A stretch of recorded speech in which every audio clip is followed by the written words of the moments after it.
Ladies and gentlemen, welcome back to another live edition of, I suppose it is SteelTwins Friday night.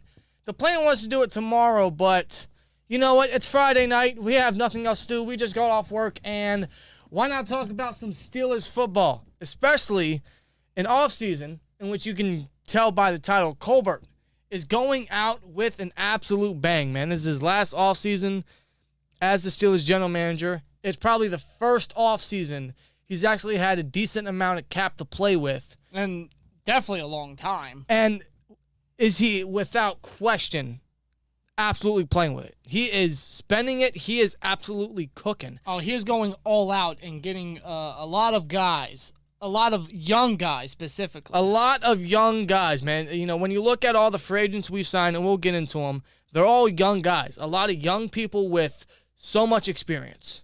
Which is a great... That's what you would like. That's what you would want. That's a great thing. And that includes improving the much-needed offensive line.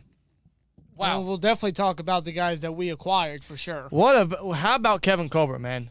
What an offseason he's having so far. As of right now, I got to applaud him. And I really got to applaud him. And we still have the draft coming up. Yes, we do. Which is stacked with talent. And at this point, seeing what he's all fixing and how many holes he's filled, it's wide open at 20, if you ask me. I mean, I could think of maybe 2 or 3 positions that they really should go, but I don't know exactly where they're going to go. It's one of the few times where I truly don't know what they're going to do at 20. And that's a great thing. It is a great thing. It's very debatable for any Steelers fan to think. And honestly, I would not mind either position that we haven't really addressed or could address for sure. Right. You know, there are going to be a few positions the Steelers must address for sure, which is arguably defensive line, definitely wide receiver. We lost all 3 of our receivers. We'll get into that later.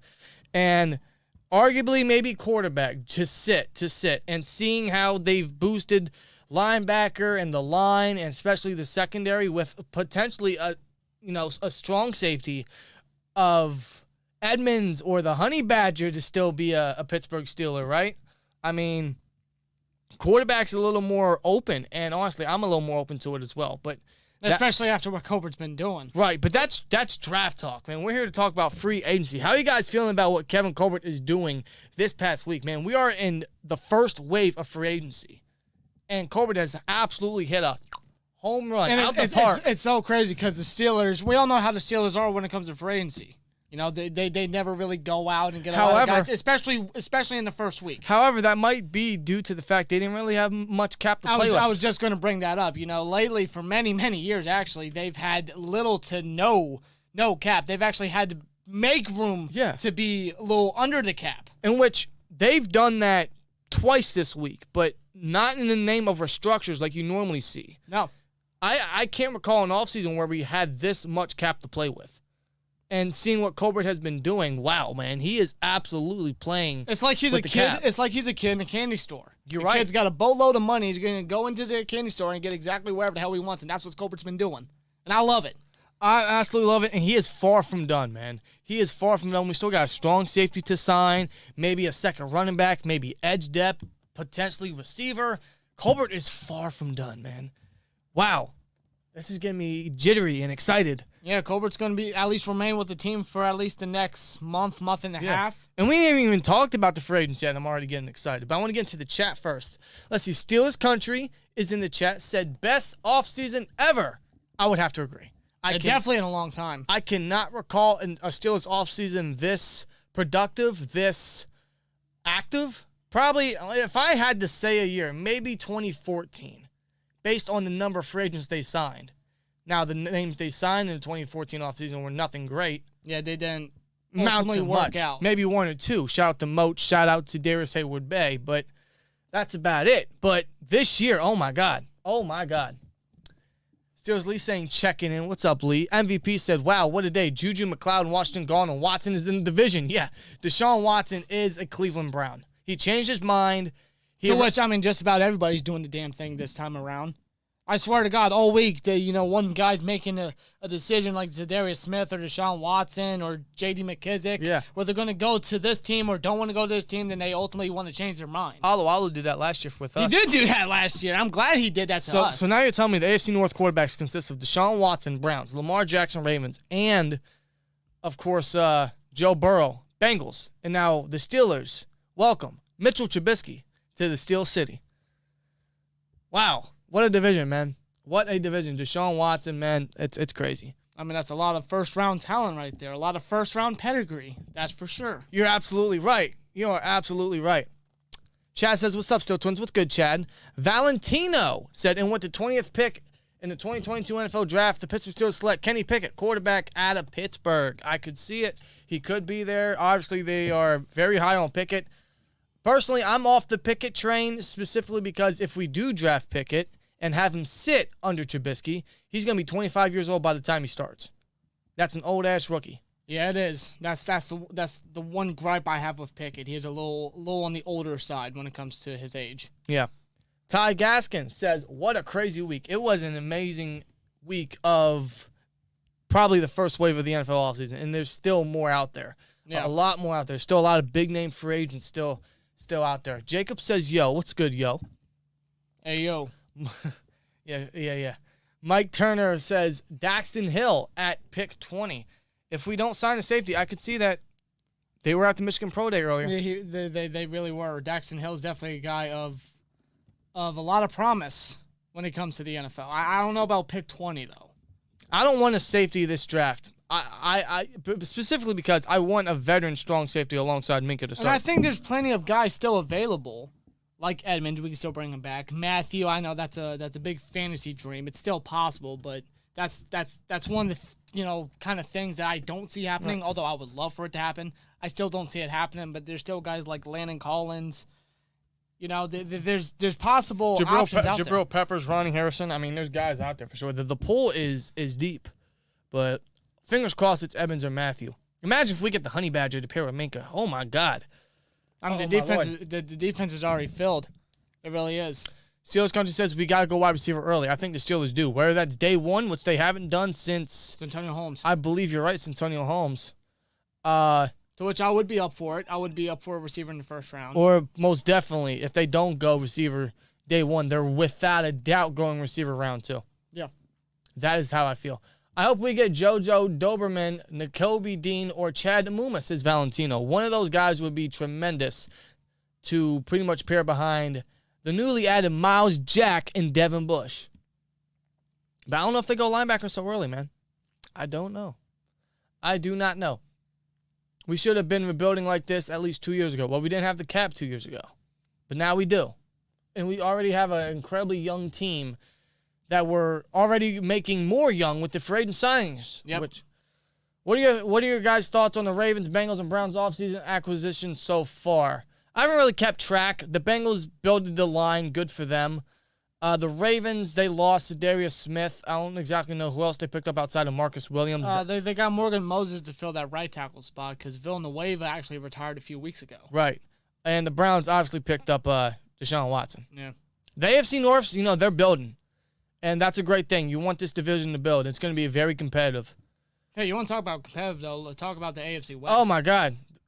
After what happened last night and what happened last week with the Broncos. I mean, they added Russell Wilson, Chandler Jones. You're talking Khalil Mack, Devontae Adams. What the fuck, man? J.C. Jackson to the Chargers as well. You're right. The AFC West, man, like that division is stacked like a motherfucker. Cam R says the Steelers has to add a veteran wide receiver to group. Drafting receiver is a must. But that group needs a leader that has at least 7 years experience. I don't know who's still out there in the free agency pool. I know Jarvis Landry is, but I doubt he'd be on our radar. I don't know exactly what other free agents could be there, unless we make a trade. But the only two veterans that I know that we could get are either Emmanuel Sanders or Deshaun Jackson. Right. Or Jalen Seeley says, would you want T.Y. Hilton? He'd be a good leader. He's not. That I would not mind either. I actually forgot he was a free agent. He's not productive at his stage of his career. He's a little more injury prone, but he'd be a good leader in the locker room. And for his age, he's still very speedy, too. Yeah. You could bring that speed factor into the offense and the wide receiver group as well. Yep. Tony Daniel, the second with a $5 super chat, says Fitz and Badger and Golden Corral to sit. He's talking about Matt Corral, who will definitely be there at 20. I don't know if they go him, but I don't know. To me, all this seems like they're building everything around and filling needs so they can go quarterback to sit him behind Trubisky for at least a year. It just seems that way. It really does. That's how it feels to me. I mean, it feels like that's the type of road that they're going to be taking. And I'm not opposed to it anymore, knowing what they did in free agency, which we're going to talk about right here, right now, after I take a sip of this Yingling traditional lager. Yeah, it's a pretty solid beer. But it's one of my favorite. As for what happened in free agency, I think we're going to get into who the Steelers lost in free agency. Yeah, might as well get into that first. Obviously, the Steelers cut Zach Banner, saving $5 million. I think we all agree with that. You know, the contract he got last year was ridiculous, and it pretty much cost us Mike Hilton in the slot because he went to the Bengals. Yeah. Zach Banner, love the guy, love his personality, but when it comes to the football field, just undependable. Maybe just too injury prone. Maybe we get him back on a cheap deal. To which, I mean, I would be up for. I really would. But just make sure he's 100% healthy. But Zach Banner was cut, saving $5 million, as was Joe Schobert, saving $7.8 million. This was also expected. Very expected. And needed to happen. Nothing against Schobert, the person or the personality. In fact, I'm very appreciative of Joe Schobert because our first Steelers game we went to with Steeler Country, the Titans game, he got his only pick last year, and it was great to see that live. He came at a big, crucial time, too. But the cap he was getting this year is just not worth the contract he got when he initially signed with the Jags, I mean, at the time it seemed like he was worth it, but he just never went back to that Pro Bowl level. Especially since the Jags released a certain linebacker. That should have been the pick in 2016 and not Artie Burns, but we'll get into that later. Regardless, thank you, Jags, again. Yes. Ray McLeod. He signed a 2-year deal worth $10.4 million with the 49ers. Good for Ray. He got the bag. He did. I was surprised he had so much interest from teams like the Niners, like the Colts, I heard. I was surprised he got a lot of interest like that, but he's with the Niners now. He'll be the return specialist. I'm sure Kyle Shanahan will have something lined up for him on the offense. Oh, I have no doubt he'll have something for him for sure. You know, he knows how to use his weapons on offense with the 49ers and Ray. I mean, it's just it feels like the right pairing for Ray. It's does. the right team for him, and I wish him the best. I really do, and I appreciate what Ray has been able to do. You know, stepping in when Juju got hurt. You know, becoming a dependable depth wide receiver for us, getting better each week, being our best return specialist in quite a bit. Right. But speaking of Juju, we also lost one of our three receivers, another one of our three receivers at that. Juju Smith-Schuster signs a 1-year, $10.75 million deal with the Chiefs. This was a team that was interested in him last year. He ultimately took less to remain with Ben, and now that Ben's not the quarterback, he's going to go to the Chiefs this time around and get more money than what he got last year with us. Yeah. For a 1-year deal. I mean, if you're Juju, who would you rather, stick with, or who would you rather want to be your quarterback, Mitch Trubisky or Patrick Mahomes? I mean, you're obviously going to go with Mahomes now. It's a no-brainer. I appreciate Juju for taking less to remain with Ben and coming back for the playoffs to play with Ben. I really appreciate that. And not just that, but at least trying to step up as the number one and as the leader when Antonio Brown was dealt to the Raiders when we traded him away. And ultimately, that didn't live up to par, or none of that lived up to fruition with Juju, which is a little unfortunate because I think he's had the potential. But and he still has the potential. He has a lot of experience, and he's still very young. I think right now he's still 24. So he's still got a lot of career left ahead of him. Right, he does. So good for Juju. I'm happy for him. And in some way, I'll miss the guy. But it's odd he went to the Chiefs, and I'm sure he'll do a lot of TikToks with Jackson Mahomes. So good for him. No, good for him, for real. I do wish the best for Juju Smith-Schuster with the Kansas City Chiefs. And James Washington signs a 1-year deal with the Dallas Cowboys. All three of our receivers that were free agents are gone. Thus, I mean... Which is crazy, because I anticipated one to stay, and I thought Ray was going to be the guy. And but now... neither of them stay. And now receivers bare. You're looking at Deontay Claypool's your starters, Anthony Miller, who's familiar with Mitch Trubisky, and Cody White. That's it.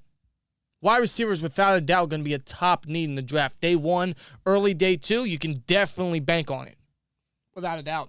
Definitely bank on it. Whoever that is, that's your guys' prediction. It is a deep wide receiver class, and that's a great thing. And honestly, it sucks to see all these guys go. We all have a little bit of feeling for these guys. Ray was the best return specialist we've had in a long time. Juju stepped up as a number 2 with AB and then did what he could when AB left. And just being the dependable target he really was. And James Washington, I feel like he was incredibly underused and undervalued by the team, honestly. And now he's going to the Cowboys to pair with Gallup and CD. So good for them. And it sucks losing them, but I mean, we are the Pittsburgh Steelers. So I'm not too concerned that we lost all 3 of our receivers. I'm not. It's not hard for us to replace any wide receiver. It's really not. We do it in our sleep. You goddamn right we do. And I'm fully confident that the Steelers will definitely go into the draft and get their next good receiver. I'm very confident. Absolutely. Now, this was up to date. This is as of today. I'm sure they'll lose a few more free agents, but this is as of today. This is the guys that they kept. We're going to get into the guys that they kept before we actually get into the free agents. Steelers placed tenders on Dwayne Haskins, Marcus Allen, Robert Spillane, J.C. Hasenauer. Dwayne, Allen, and Robert will all earn $2.5 million. I believe J.C. will earn roughly $900,000. Yeah. So all those guys will return for this season. Haskins will have a chance to battle for the number 1 spot. Marcus Allen, I don't know why we kept him for $2.5 million to be a bench guy and barely work special teams. Robert Spillane, bring him back. He has starting experience. He's a solid depth guy. And Hasenauer could work with, I suppose now, Kendrick Green as the rotational guy with the interior offensive lineman. Yeah. Honestly. I mean, I fully expected these guys to be tender for sure. I mean, we'll see how these guys do, how they can try to compete for a roster spot for sure. Oh, yeah, it should be fun for sure. Yeah, Alan, George Pickens, his injury set him back, but he's nice. Yeah, George Pickens out of Georgia. I like him a lot. Of course, I really do. Tomlin and Colbert. And I believe Brian Flores was at their pro day. And so was Friesman Jackson, I believe. They were at, Georgia's pro day. And, of course, they kept a really close eye on Pickens. Yeah, that's for sure. Big day 2 sleeper, in my opinion. Oh, for sure. Could be the pick at 52. But maybe we go receiver round 1, like Alex says, with Chris Olave from Ohio State. Imagine that. We go Chris Olave. Who's that wide receiver out of Ohio State outside of Chris? Garrett Wilson. Garrett Wilson, potentially. If he's there, maybe. But I think Garrett's going to get taken over Chris. That one's, I mean, they're both fantastic. They're both very good, yeah. I mean, you look at the Ohio State receivers. I mean, these two guys are going to be potential first-rounders, and they already have replacements for them that could be future first-rounders. Yeah. I mean, good Lord Almighty. I mean, not just them, but there's other receivers that I like that could be there at 20 if we were to go wide receiver, like Traylon Burks, although I feel like that's kind of unlikely. He's still an option.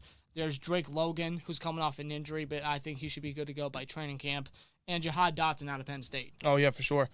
Three great targets. Or we could wait day 2, second round. Guys like George Pickens, Sky Moore. Yeah. Guys like that, man. Maybe a Christian Watson if he's somehow there. Oh, my God. But, the options are endless, man. Options are endless at 52 if we want to wait for a receiver. Receiver is very deep, so no matter where they draft receiver, they are bound to get a stud. But you can bank on it being within the first 2 picks. Yes. Without a doubt. Now, we're actually going to get into the extensions. The extensions. Montravius Adams. A guy that I was hoping that we would keep, and thankfully we did for depth purposes on the defensive line. And he'll probably potentially rotate with Tyson Alualu within D-tackle. 2-year, $5 million extension. He totally deserved it. Stepped up last year. And after being signed off the Saints practice squad, because we were that desperate, he came in and really showcased a lot of potential. Yeah, stepped up when some of the guys on the roster couldn't even do that. So, good for Adams. Steelers resigned Chuks Okorafor to a 3-year, $29.25 million extension, including $20.5 million in his first 2 years. However, I know it sounds bulky, and believe me, we even said it on Twitter. It was too hefty when we read that. But more details came out about his contract, and the cap hit for just this year alone, for the 2020 season, Chuks Okorafor's cap hit is just $4.3 million. So it's essentially for this year a prove-it deal. Yes. For Chuks Okorafor. And if he doesn't, they could cut him and see minimum loss. However, let's say he does prove himself again. Let's say he does impress. He'll earn $13 million in 2021 2023 and $11.8 million in 2024. All of that could eventually be restructured if he were to stay. But the $4.3 million for just this year is incredibly cap friendly, and for sure ensures, hey, this is just a prove-it-year deal. But the main reason why they brought Chucks back, outside of the fact he has so much experience with this team and he's still incredibly young, barely 25 years old, is the fact that the tackle position in the draft, in free agency, the pool was so dry.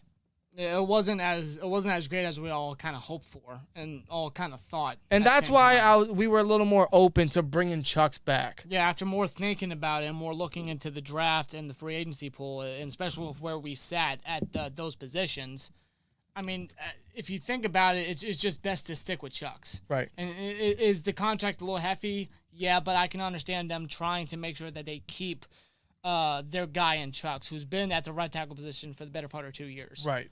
So, and although it's a little inconsistent, Chuck shows flashes. He really does. He's very serviceable, and I'll accept. And that's all we actually really need, our right tackle, if you ask me. We don't need anybody, big or major. And I'll accept Chuck's back for just this year, see if he can prove himself. Otherwise, he should be an easy cut if he does not. Yes. So the cap hit for this year is very team-friendly, so good on that. And I'm glad Chuck's is back. I am. And by the way, that's not the last time you're going to hear that the cap hit for just this year is incredibly team-friendly for a lot of these players. Omar Khan, man, like a lot of credit goes to Kevin Colbert this year, but Omar Khan and the way he's been just situating these contracts and these deals and the cap hits for the upcoming years has been very tremendous.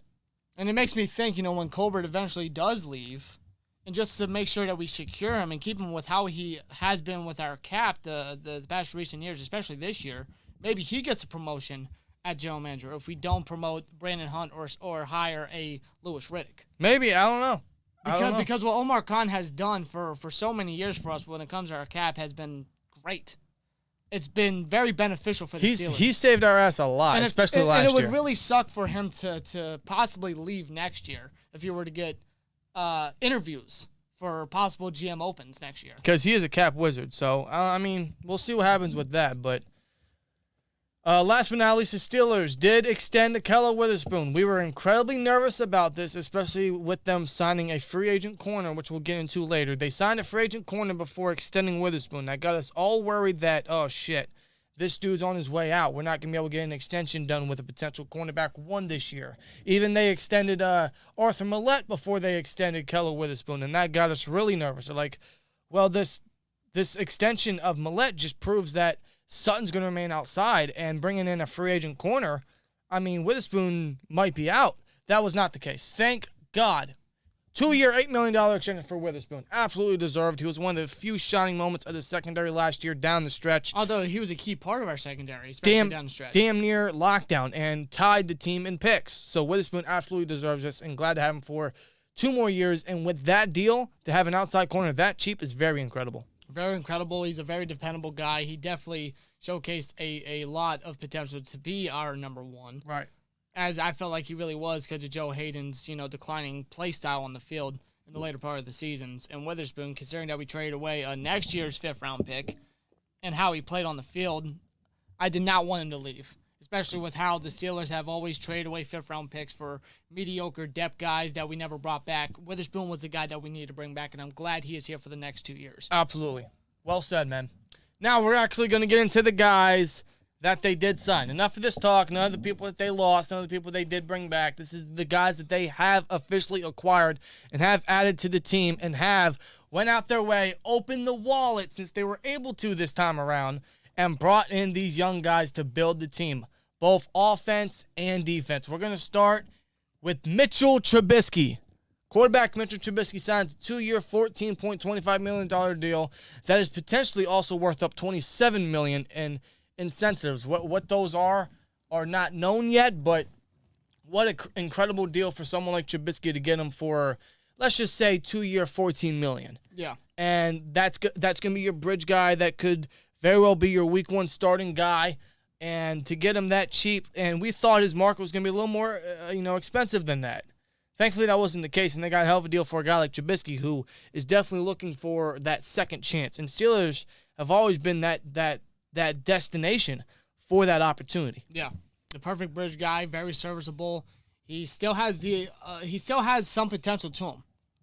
especially with how he was able to do and what he was able to try and accomplish under Matt Nagy's system in Chicago, and for him to take a much-needed year off playing football to go under Brian Daboll's system in Buffalo and bringing that to Pittsburgh. I mean, there is some very slim, but some upside right there. I'd love to see what he learned last year under a Brian Daboll and a Josh Allen sitting behind there for a whole year. So I'm interested to see what Trubisky could bring to the team under Matt Canada as his coordinator and with a year fresh and with a second chance. And, you know, if you've seen his press conference, he is absolutely glad to be here. He's excited. He loves to be here. He said himself, man, his firstborn child with his wife is going to be born in Pittsburgh. Like, that itself is crazy. So I'm excited to see what Trubisky can do. You know, we're going to be cautiously optimistic about his future, but as of now, he's a bridge guy that is very serviceable, will keep us in contention, which is exactly what the Steelers are looking for. Yeah.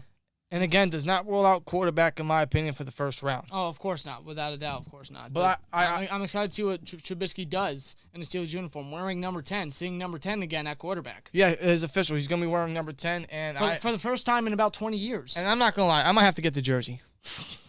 I'm just saying, man. I got to confess, I love this man. I love this man. I mean, you do you. I'm just saying, man. I'm not stopping you. You know, it's your decision. I'm just saying, man. Hey. I won't go that far yet, but... I'm just saying, Trubisky. It's my quarterback. Yeah, I mean, that is my motherfucking quarterback. That's my quarterback, man. That's my motherfucking quarterback. I'm just saying, man. I'm excited about Trubisky being in Pittsburgh. It was between him or Mariota. We got Trubisky. I'm excited for it. Let's go, Mitch, man. The second Steelers free agent signing that they made was actually the offensive line. The first move they made was quarterback. They got that out the way. And then they went O-line. So that's good. They got their quarterback, and then they focused on the line, which is exactly what they had to do. And they went after a center. A center. Now, he's a guard-center hybrid, but he said in his press conference if he had to pick a position, it'd definitely be center. And some Vikings fans were actually a little upset this guy left because he stepped in for Garrett Bradbury, who's been a complete bust, and they wanted this guy back to be their center for this upcoming year. Yeah. So that goes to show you the love this guy felt from Skull Nation, the Vikings fans. Yeah. And that guy is Mason Cole. Bay. For the people that know Adam Cole and watch wrestling. You guys get it. Mason Cole signs a 3-year, $15.75 million deal, which will, I believe, correct me if I'm wrong, he'll see $11 million paid out in his first 2 years. So for a guy like Mason Cole, who has a lot of starting experience at guard and at center, it was kind of a hefty deal to get him because, honestly, when I look at Mason Cole, I see a younger and a much better B.J. Finney, or a much younger, better J.C. Hasenauer. That's why I see when I get Mason Cole. He's not the most mind-blowing free agent signing. He's not the most mind-blowing upgrade at center.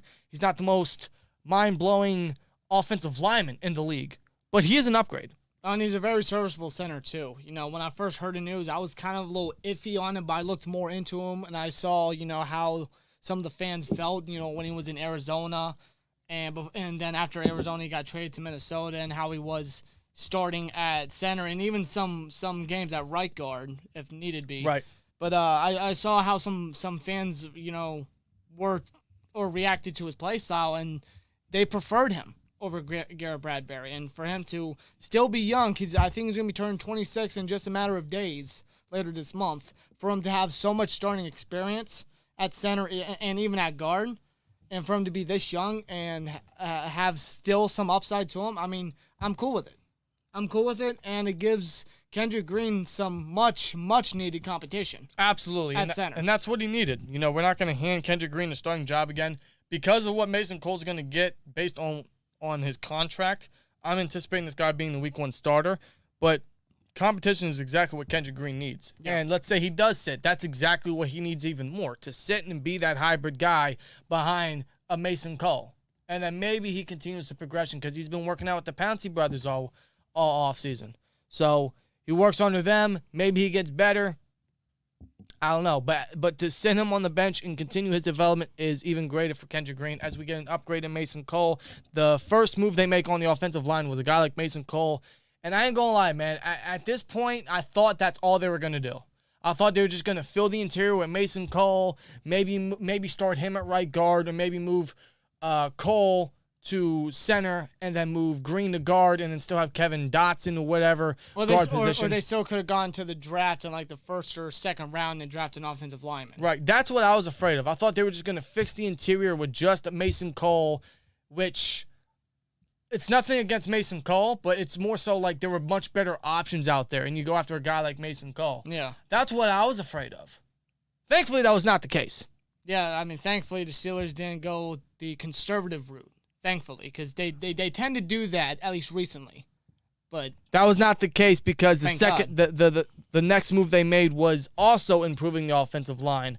And it was a big-name free agent. A lot of Steelers fans wanted because this guy has so much experience. He's so young. He's still learning and could be an absolute core guy on your offensive line for a long time and one of the most underrated guards in the league. And with the contract that we got him for is an absolute bargain. James Daniels. Former guard for the Chicago Bears. He signs a 3-year, $26.5 million deal. Only $8.75 million in guarantees, and the cap hit for this upcoming year is just $4.1 million. What an absolute bargain for a guy like James Daniels. What an absolute steal that we got out of James Daniels, man. One of the most underrated offensive linemen, one of the most underrated guards in the NFL, someone that is he has a mean streak. Absolutely has a mean streak. He has a very underrated mean streak. He's a mauler, I don't think a lot bro. of people are talking about it. He is a mauler. He's an absolute mauler. That's what we need. We need that aggression. We need that athleticism on the interior. The interior was very questionable last year. Let's be real. Turner sucked. Kendrick Green absolutely disappointed and was thrown into a position he was clearly not ready for. And was probably the worst interior guy all last year. I think no one can totally disagree with that. And Kevin Dotson was a little underwhelming. Now you bring in a guy like James Daniels to completely build that interior, and he'll be right next, I would imagine, Mason Cole, because I think Daniels is going to be the right guard. And then because I don't think they moved Dotson back to right guard and kind of like screw up his development on the offensive line. I think they keep him at left guard and see how he progresses in the second year as left guard. But I think that's what they do. I would imagine Daniels is going to be the right guard and then Cole's going to be the center, or vice versa. Maybe Cole's the guard and Daniels is the center. Yeah, because both guys can play both positions. Right. Which is why I love these two signings, because they're both fresh faces, which is great. Fresh faces on the line. They're both very young and incredibly versatile. Yeah, dude, James Daniels especially. He's 24 years old. He's been in the league for 4 years. That's incredible. He's 24 years old. You got him for 3 years. The big splash that they made on the offensive line, and they get a young stud in James Daniels. This is one of the few guys that they absolutely needed to grab, and they absolutely stole him for the deal that they got him. And now he's going to be coming to Pittsburgh to block for his former quarterback back in Chicago, Mitch Trubisky. That's awesome. That is awesome. I love this pickup. James Daniels, man, I have a feeling he's going to be a huge boost to this offensive line, no doubt. Man, I love the additions of Cole and Daniels. They're both definite upgrades. They're young, they're versatile, and for the deals we got them, hell yeah. That's what we needed. We need to fix the line. We needed to boost the line. We needed to go in free agency with the cap that we had and absolutely improve it, and that's what they did. And now I'm glad they did. And now you look at interior offensive line. You got Kevin Dotson, you got Mason Cole, you got James Daniels as the starters, and as backups, man, you got Hasenauer, you got Kendrick Green. That's not too bad. And most of those guys are on contracts for another 2-3 years. So interior offensive line is probably not a need no more. I mean, if you ask me, it's not. It's not. It's crazy because a week ago I was thinking to myself, if they were to go offensive line at 20, guard is probably the most wide open position because I think of the guys that are going to be there. Yeah. And now that's ruled out. And I'm glad it is because we got proven guys, young studs, that will definitely improve this line. We needed fresh faces, and that's what we got. And James Daniels has already said himself, man, he wants to be that guy, that leader on the offense, on the offensive line, that everyone goes to for whatever they need. Yeah. That's a guy I want in the locker room. James fucking Daniels. That's a guy that you want on the offensive line. We have not had that in a good bit. We haven't had it since Pouncey, to be real with you. No, we haven't. And we need that on the offensive line. I think James Daniels is more than capable of taking that position. Got a young stud for a bargain to fill the line. That's what we need to do. That's all they've done for the offense so far. As for the defense, the first move that they actually did for defense was actually pick up a cornerback, which They got one from Buffalo, and Levi Wallace. Levi Wallace out of Buffalo. He signs a 2-year, $8 million deal for the Pittsburgh Steelers. Levi Wallace is a very intriguing player because you look at this guy's resume. He was a walk-on to Alabama, which he has, experience with Minkah Fitzpatrick. So I think that connection in itself is great for the secondary. He has pretty much all his playing time and all his starting experience has been outside, opposite of Tre'Davious White, who's one of the best corners in the league. And on that Buffalo secondary, you had pretty much all Pro Bowlers. But Levi Wallace really held his own as the number 2 for so many years. Yeah, for the better part of 3 years, really. As a guy who was a walk-on to Alabama, went undrafted, fought his way up to be the starter, opposite of White in Buffalo, and started every game he was available for, and even stepped up as the number 1 when White went down last year. Yeah, and when White went down, Wallace stepped up big, like you said, and Buffalo was still capable to remain as the number 1 defense statistically last year. Yeah, and now he signed a 2-year, $8 million deal, which I think is a steal for the guy. I could have sworn he would have gotten a little bit more. I think Buffalo fans feel the same as well. And now both of your starting outside guys are signed for 2-year, $8 million deals. That's incredible. And you look at the cornerback group now. You got Ahkello Witherspoon, who we brought back. Now we got Levi Wallace, and we got Cameron Sutton, who appears to be moving back to the slot, which I'm actually happy for. And I'm actually very glad that he's potentially moving back to the slot because I think that's where Sutton is best. Sutton is capable to work outside, but I think he's better in the slot, and it's a better option to have him in the slot. Right. And since then, the slot, position isn't really all that keen. Even with Millette coming back, it's not that great. Right, but you look at those starting 3. You got, on the boundary, you got Witherspoon, Wallace, and you got Sutton on the inside. A lot of young talent for nice, cheap deals to pretty much fill in the corner position. And now you got Millette / Norwood to work in the dime. You still got James Pierre, who can work on the outside, and you got Justin Lane as, I suppose, the insurance / special teams guy. Yeah. I mean, I'm not ruling out cornerback for the draft because it's still a deep class and I think you can get a nice young stud still, but holy mackerel, is cornerback absolutely stacked with outside guys and very viable slot options. Yeah. And they're all young. Yeah, they're nobody really mind-blowing. They're nobody really, out of this world or really all-pro talent, but they're capable guys. Yeah, because when you look at the corner position, there's not a lot of guys that speak out to you by name value or by household name at that, but it's stacked, man. It's very stacked and very dependable. Witherspoon showed himself. Wallace has done very well opposite of White the past 3-4 years. You got Sutton, who has been a proven slot option. Norwood's been a very nice 7th-round project from last year. James Pierce started a few games last year and did pretty decent. Still working under development as an undrafted guy himself. I mean, again, not rolling out corner for the draft, but corner was a serious position that we were all worried about, knowing that Witherspoon and Hayden were free agents. But now, it's one of the stronger positions in terms of depth. It really is. It really is. Very impressive. And getting a guy like Levi Wallace to be your number 2 guy, who definitely had his best year last year. He really, really stepped up big time when White went down. He was always a very dependable number 2 guy. And Wallace, even when he was a Buffalo Bill, he was kind of a Steelers killer a little bit. Yeah. Yeah, the 2 games that we played, Sunday night when Hodges was playing in 2019 and when Ben was playing in 2020, Wallace got the game-stealing interceptions. Yep, he did. He did. Now he's coming to Pittsburgh as our number 2 corner on a nice, cheap deal, a guy that's very capable to be an outside guy, that has been a very capable outside guy. I love this pickup. And this just ensures that, unfortunately, and when I say unfortunately, I mean because, we all appreciate the guy, Joe Hayden is done in Pittsburgh.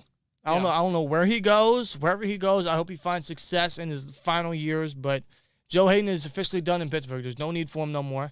And in a way, it's unfortunate because you don't want to come to that reality, but at the same time, you have to because he's aging. Yeah. So, Joe Hayden, man, I don't know what happens to him, but this is the end of the road for you in Pittsburgh. Maybe you sign a 1-year deal with the Steelers when you eventually retire, but Joe Hayden, thank you, man. You held down the fort for so many years after so many years of such destruction and disaster and nightmares that we can all thankfully not worry about no more. Yeah. I don't even have to go over the names of those guys. We already know. And Joe Hayden was really the start of a revived defense that we were getting to. And I will always forever appreciate everything that Joe Hayden has always been able to do in the Steelers uniform. Right. I'll always love Joe Hayden, but I definitely wish Joe Hayden the best of luck wherever his career goes to. Absolutely.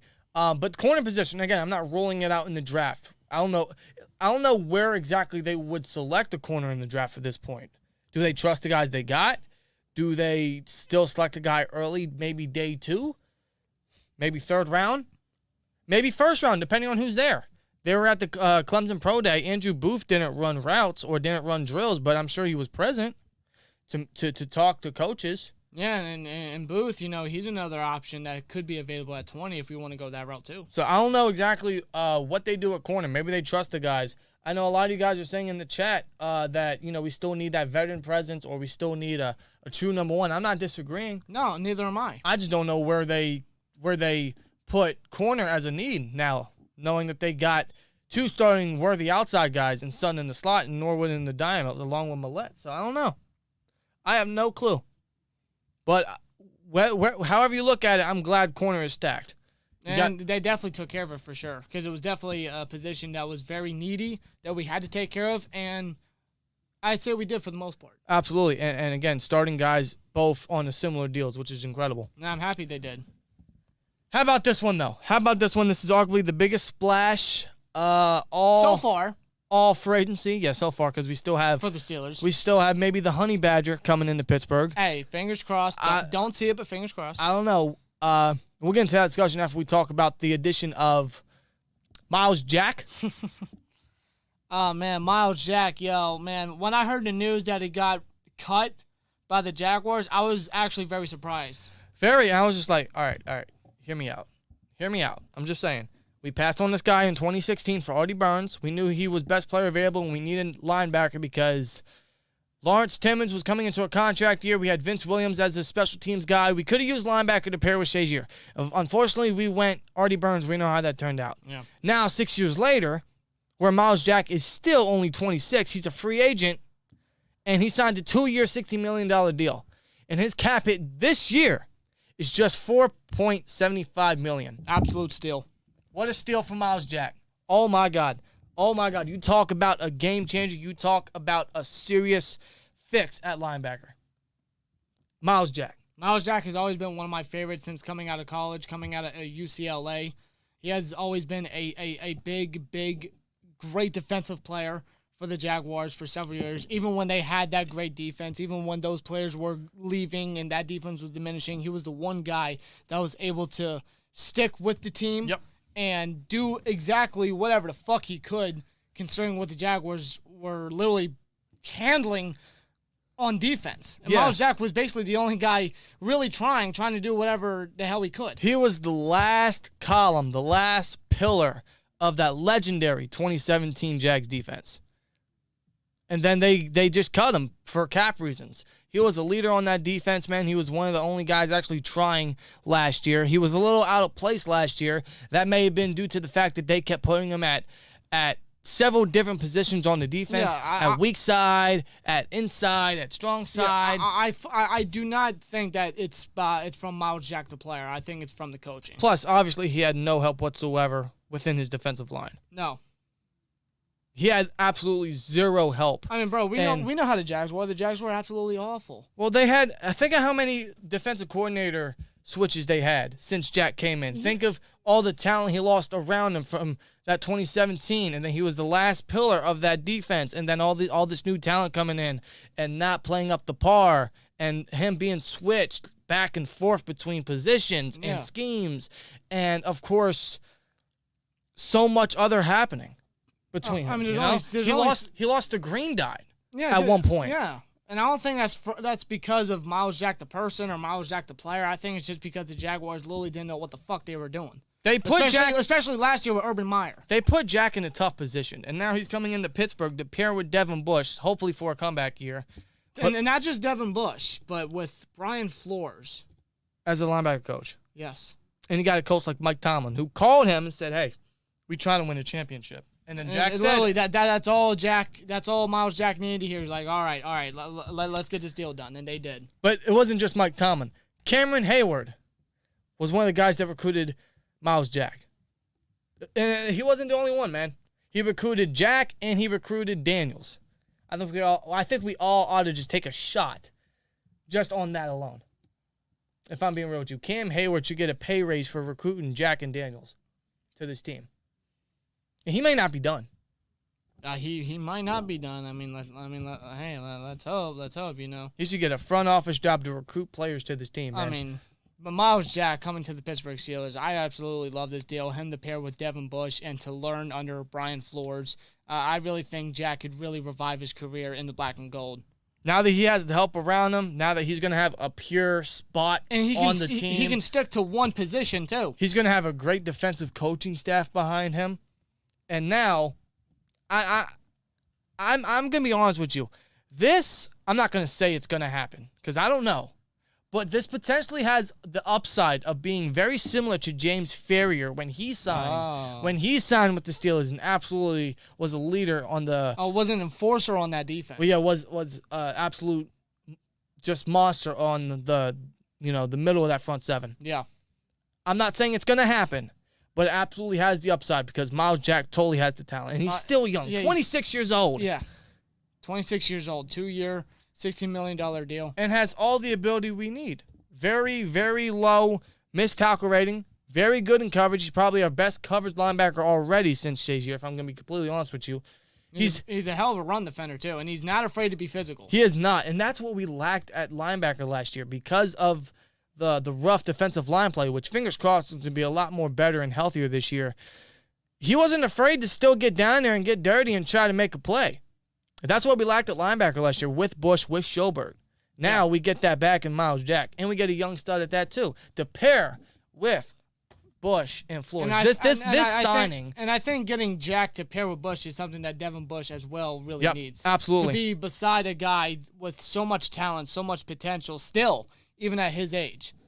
This signing of Myles Jack is absolutely incredible. This might be the best signing all offseason, and that rivals James Daniels in my opinion. And it's something that honestly literally left my jaw dropping. Like when I saw the news from Schefter, I couldn't believe it. I was at work, and I checked my phone to see if there was any update, and I saw that Myles Jack was signing a deal with the Steelers. I screamed in the truck. My supervisor came in, and he was like, "What the hell are you screaming for?" I'm like, "We got fucking Myles Jack." Fam, dude, it's all coming back to me.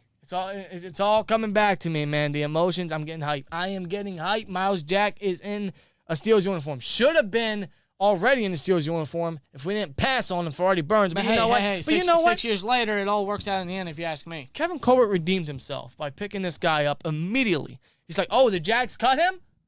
Oh, thanks, Jags. Thanks again. Gotta love it. Gotta love it. And now where does this put linebackers in need? I don't think it really does if you think about it. Are you sure? I mean, if you do you still trust Bush? He's in his fourth year. I know, like that's a concern. He's in his fourth year. The Steelers still have the option if they want to pick up his fifth-year option or not, I really don't know what the Steelers do there. And to be real with you, like, linebackers deep. This draft, I mean, 100% I agree. I think you could get a guy in the fourth round that could be a potential starter. And you still have Buddy Johnson last year who drafted in the fourth round to develop. So yeah, you do. I don't know where this leaves linebackers in need. That's why these additions of Levi Wallace and the re-signing of Akella Witherspoon and the addition of Myles Jack, I don't know where this puts corner and linebacker now. I'm a little confused when I think of our future mock drafts. I'm like, I don't know where I'm going to put corner or linebacker. Do I even put them? Yeah, exactly. Because and that's why we say the pick at 20 is wide open now, because it could be quarterback, it could be receiver, it could be D-line, could still be corner maybe. I don't know. Or do you think that the Steelers, filling these positions at offensive line, cornerback, and middle linebacker, maybe they do want to trade up since, they don't really have a necessary need since they've gone into free agency and filled these holes and gotten capable starting caliber guys.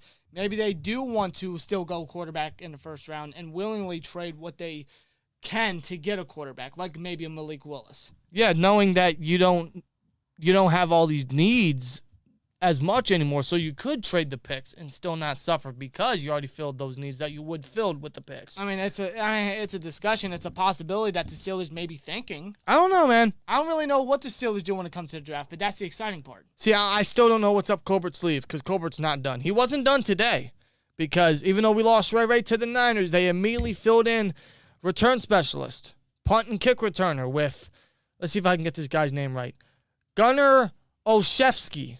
Gunnar Olszewski, former New England Patriots return specialist. He's actually a former All-Pro, first-team All-Pro in 2020 for special teams. As a return specialist. Now, Ray led last year in, I believe, punt return yards, or maybe return yards overall, I forget. But Ray was at the top of the list. Gunnar in 2020 was one of the top, I believe top 3. And I believe before week 12, if I read correctly, he was top 2 in punt return yardage. So this guy is an incredible punt returner.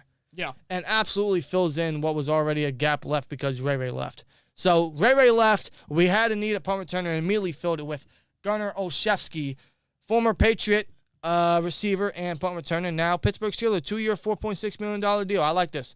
Yeah, I don't mind it whatsoever. You know, you definitely got to fill the void to have return specialist on special teams since Ray left. And this guy is a real solid return specialist, a really good return specialist, actually. Very good. And I think this is the perfect fill-in for Ray McLeod. Could be better, maybe.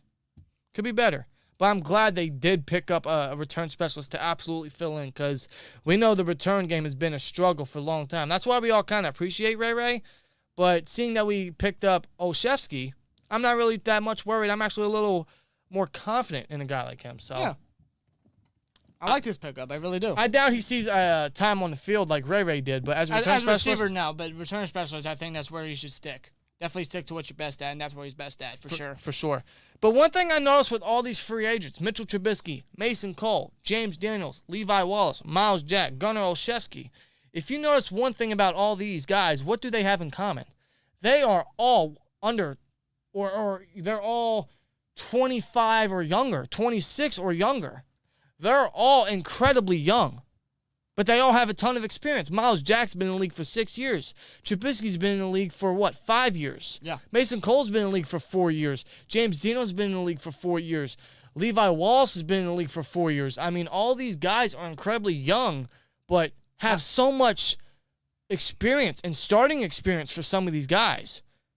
So that goes to show you this team's kind of reloading instead of rebuilding. Now, they're reloading with a lot of young talent, but with a ton of starting experience, and they've showcased that they are caliber enough to start, for sure.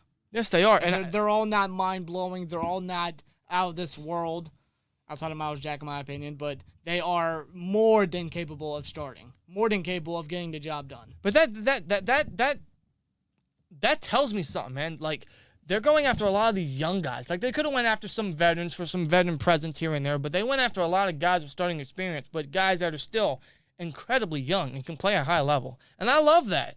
Hey, they're trying to get the team young, and that's what you want. That is exactly what you want. That's exactly what you want. Because certain positions, they're getting older, man. They are. But now they got a lot younger with a lot of these guys. A lot of these guys are starters. And that's incredible. In fact, I would say all these guys are starters. They pretty much are all starters. Think about that. Like, not one of this is a depth signing outside of maybe Olszewski, but that's at receiver. All these guys are starting guys, man. These are all fresh faces, and they're all young, and I love that. But that kind of tells me, man, because, we all have hopes of Tyrann Mathieu, the Honey Badger, to be in the black and gold opposite of Minka. Does that fit the mold for Mathieu? Because they're going after young guys. Do they go after a Mathieu who's a little older? He can still play at a high level. There's no question about that. But I'm actually surprised he's still a free agent. I really am. So am I. What the reason is for, I don't know. I'd imagine he's still just weighing options because I'm sure he has a ton. He's probably the top free agent in the league right now. Mm-hmm. Definitely the top safety free agent for sure. But does that rule out a Mathieu signing just because of the young factor? I don't think it would, though, especially with the addition that the Browns got with Deshaun Watson. You're right. Maybe they want to continue to pack up the defense with the two guys that they already got on Wallace and Jack. Maybe they want to look at getting a Tyrann Mathieu and pair him with Minka, get that safety tandem together. Yeah. It's a possible option, and I mean I'm definitely all for loading up the defense even more. A guy like Tyrann Mathieu, I mean, I'm not going to say no. You're not going to say no. I ain't saying no. Are you kidding me? I would absolutely bring back Edmonds. In fact, we said it many times this offseason. I would gladly bring Edmonds back. In fact, I kind of do still want to bring Edmonds back. Yeah. But if I have the opportunity to take Tyrann Mathieu, I'm not saying no. No, of course not. I'm not saying no. Especially if we can get him at a decent offer. Potentially. I mean, that's incredible. Again, I highly doubt it, though. I'm not going to get my hopes up. No. I'm not, but I highly doubt it happens. But, I mean, we can all wishfully think. We can all hope for it, you know? It's we possible. All hope for Myles Jack, and somehow it happened with a steal of a deal for Myles Jack. Literally. So, I mean, it's all possible because the Steelers still have, I believe, if I'm right, $20 million in cap. They have a lot to spend still, which tells me they're not done. This is just the first wave. Now they're going to go after some, I would imagine after strong safety, whoever that is. Now they're going to go after some depth guys. Maybe a running back, too. Maybe edge depth. Maybe, what else do they need? Maybe an extra defensive lineman. Yeah. I mean... Yeah, I highly doubt the Steelers are done. I think they've done more than enough, more than I ever thought they'd actually do. This is just the first wave, man. But I fully believe, we still got several weeks of free agency left. And one thing I've noticed, man, since Monday, since the legal tampering period started, they've made a move every day. Every day. Today was Gunnar Olszewski. Yeah. So maybe they do something tomorrow. Fingers crossed. Fingers crossed, man. We need safety news. We need something, okay? We need some clarification who's going to be our starting safety next year. Because I need safety news. I mean, that's the one position really that we got to fill. Pretty much. And then basically, you just go into the draft and get your guys, whether that's quarterback or wide receiver or whatever, But I'll tell you what, man, what an offseason by Kevin Colbert. Finally, for the first time as GM, he actually had money to spend, and this is his last offseason, and he is going out with a bang. What an offseason. What additions, man. All starters, all fresh faces for both sides of the ball. Yeah. I'm a fan of all these moves, if you ask me. I really am. Absolutely. Absolutely. And he is far from done. This is for sure one of the best off seasons that the Steelers have had in quite a long time. And what Kevin Colbert has been able to do is outstanding. I have not seen an offseason like this by the Steelers ever in my life. And there is no doubt about it. He is going out with a bang. And this is, without a doubt, the most exciting offseason. Like, I think back to when I found out about these guys signing, and I go back to those emotions, and it gets me excited again. Yeah. This is Colbert's last year. Normally, we don't anticipate much from Colbert because that's just his resume. That's just, what he does. But also because he didn't have the cap. And that might be the reason, And now you see him going out like this, and it gets you excited, and it gets you confident that, this team could still, remain within 7th seed or potentially playoff contention. I mean, Colbert's definitely for sure trying to get this team into a good spot. Yeah, but before the next GM. Absolutely. Whoever that is, absolutely. And you got to thank Colbert for that. And he still has the draft to come, man. God, I'm getting excited. The draft's the last thing he's really got to do, but he's still got some free agents that he could potentially look at and sign or even extend. But so far, man, he got a bridge guy with Mitch. You fixed the line with Cole and Daniels, man. 2 fresh faces, 2 future, hopefully, core guys. Daniels for sure. Levi Wallace, a capable starting guy with a lot of starting experience, still young to start as a cornerback too, and pair him back with Minka. You got Myles Jack, who's going to be an absolute thumper at linebacker, man. One of the bigger splashes the Steelers have made in the free agency in a long time, to be real with you, just by name value. Yeah. And now Gunnar Olszewski, the next punt returner. And return specialist. And still more to come, man. Imagine if he tops us off with Tyrann Mathieu, the Honey Badger. Holy shit. Don't get my hopes up. I know. Don't get my hopes up. Again, I would absolutely bring Edmonds back. I'd love to, but I'm not going to say no to Mathieu to replace him. No, the opportunity's right there. You literally go all in. You go all in and you don't look back. Where does he go though? Let's say Mathieu doesn't sign. Where does he go? I'm thinking Philly. I'm thinking maybe the Bucks. I'm thinking maybe the Rams. Maybe the Rams. I don't really know. Those are like the only options I can think off the top of my head. I don't know, man. I don't know, but I'm getting a little excited. I ain't gonna lie to you. Steel Rick with a $5 super chat says, "Can't wait for Mitch Trubisky to take us all the way." All the way, maybe to the playoffs. Maybe to the playoffs. I mean, this AFC North division is absolutely crazy, bro. The Browns got Cooper. They just added Watson. Although they traded quite a bargain. An absolute bargain and guareed every single dollar. Which they better hope this don't bite them in the ass. Because although Watson is a great quarterback, the 1 year off of football could potentially take a toll in his play style. I highly doubt it does, though. But, there's still that that lingering effect that's potentially there, and plus with all the drama that carries with him. But I'm not gonna lie to you. It scares the absolute piss out of me that Watson is with Amari Cooper, Nick Chubb, probably the best line in football. I mean, and Kareem Hunt. Now I know they ain't got a center, but I mean, son of a bitch. This scares the ever living shit out of me. And they're gonna deal Baker Mayfield. Where to? I don't know. Probably the Colts, like Baker once. I got a feel for Baker. I don't think Baker's a good quarterback. I don't think he's a franchise guy. I honestly think he's been carried by his offensive line and by his running game, truthfully. But the way they handled that situation is pretty shitty. It was basically them stabbing Baker Mayfield in the back. Yeah. Now, granted, of course, everyone is going to take Deshaun Watson over Baker Mayfield, but this is also the guy that you took number 1 overall, extended his 5th-year option, and is a guy that led you to your first playoff victory in how many years? Your first winning season in how many years? A guy that, although, yes, he was carried, but has been a part of your most recent success. That's a little shitty, man. That's just a little shitty. That you're not going to see how much more he can develop and grow, because he has grown as a leader compared to how he was earlier on in his career, especially coming out of the draft. He was quite immature. Yeah. And he had a lot of drama coming towards him, but he's definitely grown up. He's definitely mature, and he's become a bigger and better leader for the Browns. Well, not anymore, though. Yeah, not anymore, obviously. Where he goes, I mean, that bridge is burnt, so wherever he goes, I don't know. No idea, but the AFC North is absolutely different now. It is completely different, and that's a good thing, honestly, because we want this division to be competitive. It was back in the day. Now we're getting back to those days. We got the Ravens still competitive. They just added a big piece to their defense. Still the draft to come. Same thing with the Browns. They just boosted their offense incredibly. And, of course, the Bengals, man, boosting up the line. And now here the Steelers are making big splashes for the first time in how many years? Yeah. And the draft is still to come. AFC North is making some noise. I love it. I love it, man. It's not going to be on par to AFC West. No division is, but I'm loving what this division is going to look like, man. But I'm loving what the Steelers are looking like for at least the 2022 season. Yeah. I'm loving it. I'm loving what Colbert's doing, and I know he's not done. We could still get more news tomorrow. Fingers crossed, man. This is just the first wave. Okay, the wave is starting to settle down a bit. Now the second wave is going to come back up, and we'll see if the Steelers surf. Yeah, for sure, for sure. I can't wait. How you guys feeling, man? How are you guys feeling? Let's check the chat. Let's check the chat, man. Tony Daniel says, SteelTwins, guys, we have to give everything to get the generational corner with the best nickname of all time. Who are you referring to, Tony? Who shall you be referring to?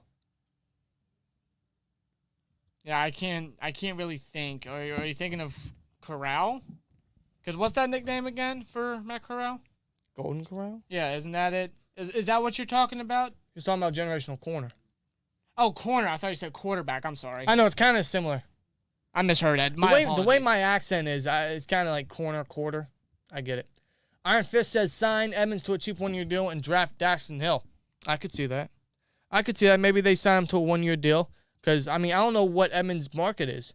I don't know if it's dry. I don't know how many teams are interested. I've heard zero updates or news from Terrell Edmonds, so I really don't know what's going on. So maybe he does sign a cheap one-year deal, and maybe we do draft a guy like a Daxton Hill or a Lewis Seen. I mean, if anything, I'd accept it. I would. Potentially. Again, positions are a little more wide open now with all these acquisitions the Steelers have made, and with more to come. Yeah. And if we do give Edmonds a one-year deal, I mean, it's essentially like picking up his fifth-year option. Pretty much. And on a cheaper deal. A much cheaper deal. So, I mean, I'd be fine with that. I'd be much fine with that, I'd be fine if that's what it comes down to. You know, when you put it that way, I like it that way. I don't mind that. It's a cheaper fifth-year option. Essentially. And Edmonds has grown. He's nothing mind-blowing out of this world. He's nothing crazy. But he does his job well. And he's definitely gotten better for sure. He has gotten better. I've been impressed with Edmonds. That's why I welcome him back. He fits his role quite fine. Yeah. London says, who do you guys think we should pick up at wide receiver? If you're talking by the draft, Sky Moore's my guy at 52 if he's there. I can tell you right now, if the Steelers do not go wide receiver round 1 and Sky Moore is available round 2, he is going to be a Pittsburgh Steeler. I can tell you that right now. It's so tough for me to really choose, just one because there's a lot of guys I really However, like, and that could be Steelers. You could go receiver, something they haven't done in a long time, in round 1. Could be a Chris Olave. And I know we or have, Lave, actually. And I know we have Deontay. I almost said Devontae Adams. Yeah, I wish. Jesus Christ. But Deontay Johnson and Chase Claypool, I know we still have them. We're basically good at number 1 and 2, but I still wouldn't rule out a receiver in round 1. No, not at all. Especially with the Steelers. Especially with Johnson's contract coming up and seeing how these receivers are getting paid. Adams just got $28 million a year. Christian Kirk just got $18 million a year. I heard Mike Williams just got $20 million a year. I mean, these receivers are getting paid big bucks. So you know Deontay's going to want something. So maybe we go receiver as an insurance, not just because receivers so fucking bare right now for the team, but because contracts are coming up soon, and we still don't know the potential of if Claypool's going to come back to his rookie year statistics or caliber impact. talent Or or impact, impact, really. or if Johnson's still going to have these drop issues. So I don't know, man. I don't know what they're going to do at 20. We're going to have to find out. We're going to have to find out in about a month and a half or so. Nick says we should sign Gilmore. Stephon Gilmore, I'd still welcome that. A 1-year deal, I'd welcome that. But then where do you put Sutton? Dime? You would force him back to the dime position. Maybe. And then who'd you put in the slot? Unless you would probably trade one of those guys. Maybe get a 5th rounder back. If you trade, well, I don't know, because Levi Wallace hasn't seen a lot of time in the slot. Neither has Witherspoon. They're both outside guys. Well, Wallace, I know Wallace hasn't really played inside in quite a bit. He's been outside for 3 years. Unless, like, let's say a guy like Wallace is depth. If we sign a guy like Gilmore, I don't know if he just. No, because he started how many years now? But I think he's more. I think he's starting caliber though. He is starting caliber. I don't think we sign him just to be a depth piece when he. This guy doesn't start opposite Tre'Davious White for 3-4 years and just sits on the bench. Yeah, that's what I'm saying. I don't see that. That's why drafting a guy I could totally see, but I don't know where. I don't know where. I don't know where either. I really don't. Douglas Coley II says Gunner's signing was underrated. He'll be the best returner we've had in a bit. I agree. I agree completely. Former first, I believe he was an All-Pro in 2020 as a punt returner. Yeah, first team All-Pro. First team All-Pro. That's even better. I believe it was first team, if not second team. Either way, he made the Pro Bowl as a return specialist. Iron Fist says Watson isn't a sexual predator. Those allegations were nonsense. I agree with that. I think it was all fishy. I know he had 20 some odd women come out and accuse him, but something about it was just fishy completely. But I want to know how many Browns fans are retracting their statement about Big Ben to be excited about seriously, Watson. Like, think of how ironic it would be. All those years, man, Browns fans shit on Ben, and the first thing they came at Steelers fans about Ben was, oh, this and that. You know, I'm not going to say it, but we all know. And now they're going to retract everything and pretend it didn't happen with Watson. Yeah, so Browns, keep that same energy. Keep that same energy, man. Just because Watson's your quarterback doesn't mean that you can backpedal. Yeah. Fuck that. Rob says need a wide receiver and a safety in free agency next. I agree. If we do sign a wide receiver, which I think they should because we need a veteran, who do you think it will be? Because who's out there still? In fact, I'm going to search that up. Outside the top guys, but I don't think we really signed a top guy. If anything, maybe a veteran. That's what I'm thinking, but I don't know exactly who's still all out there. Well, like I said Deshaun Jackson and Marlon Sanders, but you also brought up T.Y. Hilton. T.Y. Hilton would be a good name. I just don't know how, what their price range is. I think that's what it really defers to. All right, here are the available names thus far in free agency, man. In fact, let's see if I can get this on the screen for you guys. It's going to be dark for a little bit. Give me a second, guys. There we go. All righty. Boom, right there. Boom. See, it took 2 seconds. All right. See, top of the list right there. I keep forgetting that he just got released. Julio Jones right here. Julio Jones would be nice. I ain't going to lie. But so undependable now due to his health, but a hell of a vet guy. Jarvis Landry would be solid as well. Will Fuller, I'm passing on him. Jamison Crowder, a very dependable slot option. Maybe they bring him in. That I can actually see. I really could. T.Y. Hilton could be a nice vet guy if he were to stay healthy as well. Cole Beasley, I'm passing on him. I think he's coming towards the end of his career. Passing on him. Yeah. Emmanuel Sanders, former Steeler. Now that Ben's out, and we all know what he said about Ben, maybe he's welcome to a comeback. Finish it where it started. I would welcome Sanders back. I mean, I definitely would as a veteran. He'd have to change his number, though. He's not getting 88 back. I'll tell you that right now. No, of course not. Frymuth has that hold down for quite some time. Sanders, I mean, like I said, he's a veteran. still a capable receiving threat. In the NFL. AJ Green's a great veteran. Did good last year for Arizona. Maybe. You think he does that to Cincinnati? It don't matter. I don't know. Zach Pascal is another guy that's been tossed around. Zach Pascal, dependable slot option, maybe. I see you passed on Sammy Watkins. Well, I don't want. I know. I don't want. I'm playing with you. I don't want Sammy Watkins either. I don't want week 1 wonder Sammy Watkins. I don't. I'm good. I mean, listen, I don't blame you. Sammy Watkins hasn't done anything in how long? Out of these names, man, there's not a lot of rich names. There's veterans we could bring in, but I don't know, man. I have no idea. I mean, if there's any guys that you guys think we should bring in, put it in the chat. Hey, let us know for sure. I think, man, they might sign a free agent guy and then just absolutely look towards the draft. Yeah, they could. They really could. That's what I'm thinking, to be real with you. Let's see what's up in the chat. Let's see where we're at. Chris Olave at 20. I would love that. I would absolutely love that. Fucking freak athlete is Chris Olave. Oh, yeah. Man. Think of that receiving core for the Buckeyes, bro. 2 arguably first-round talents. Oh, yeah. They got Njigba. They have Marvin Harrison's son, who all knew that. Marvin Harrison has a son that's playing football now. Yeah, so even when they lose Chris Olave and Garrett Wilson, they're in good hands. Like, good Lord Almighty. And they're going to be, Ohio State are going to be in good hands. Yeah, dude. Like, good Lord Almighty. Just imagine Chris Olave as a Steeler, though. Yeah. And, hey, that Ohio State connection. And we need speed. Yeah, we do need speed. Christ, we need speed. I mean, Olave ran a 4.39. Yeah. Chances Fletcher Cox comes to Pittsburgh. Didn't he just get a 1-year deal with the Eagles? Did he go back to Philly? I thought he did. Reportedly returning to Philly on... Okay. Yeah, he signed a 1-year team-friendly deal with the Eagles, so Fletcher Cox is no longer a free agent. And he's gone. Literally. Simple as that. I mean, so be it, Maybe we draft a D-line guy. I don't know. That's kind of what I'm thinking. It really depends if Tuitt comes back. We still don't know any update on Tuitt.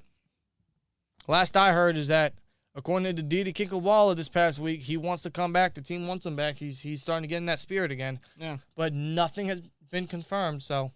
I mean, maybe we hear something before training camp or OTAs, whatever. Well, we're going to need to. Well, without a doubt. Like, he needs to tell us something. Otherwise, you know what? Hey, sorry. We need some veteran leadership, a wide receiver, corner, and even safety. I get that deal with it. I really do, because we're young at those positions, for sure. I totally get that, and I agree. And that's why Colbert may not be done. I think we do definitely need some more veteran aspects, veteran presence in the locker room. And in free agency, there's still a lot of names. Oh, especially a receiver, dude. Yeah. With how these receivers have been childish the past few years, I mean, we definitely need a vet guy to mature these dudes up. Yeah. Absolutely. And I think T.Y. Hilton would actually be the perfect guy. Him or Jarvis Landry, bro. Yeah. Like Ultimate Elite 11 said, I would love Jarvis Landry. Can be Juju role. Absolutely. Mm-hmm. Absolutely. Douglas says, I think they will wait till the draft. Could see that happening. A strong slot receiver is huge, says B Wicked. Yes, absolutely. And that's why the loss of Juju kind of hurts, but I know we can replace him just because we're the Steelers. So not suffering too much. Let's see where we're at in the chat. Let's see. We need young talent. Well, that's what we did in free agency. That's what Colbert did. A lot of free agency guys. A lot of young guys at that. A ton of talent. Did Cedric Wilson get signed? I think he did. Former Cowboy. Yeah, he signed with the Dolphins. He signed with the Dolphins? When was that? That was 3-year deal. I think it was Monday or Tuesday. That's when it was reported. By the way, that's Cedric Wilson's son, by the way. Yeah, Steelers legend. Steelers legend. Remember him, Bengals fans? I know I do. Playoff monster. Yeah, right. We need Sauce. I think he is a clear-cut gold jacket if he stays healthy. Sauce Gardner, I don't think he'll be there at 20, but he'd be nice, man. Oh, I'd love Matt Gardner. Honestly, 20 might be a best player available. And I don't hate that at all. No. I mean, that's the beautiful thing about it. That's the beautiful thing about it, to me. Best player available, you just buff up a position that even if you failed, you buff it up even more. Yeah, exactly. I don't know, man. I think right now the biggest open could be wide receiver. I don't know what they're doing at 20, but I in a way, it drives me nuts, but in a way, I love it because it's unpredictable. And there's going to be a lot of options there, bro. Carlos Davis, Khalil Davis, Jordan Davis. the Davis trio. Hey, I can get used to that. Maybe. He's a freak athlete. Of course he's a freak athlete.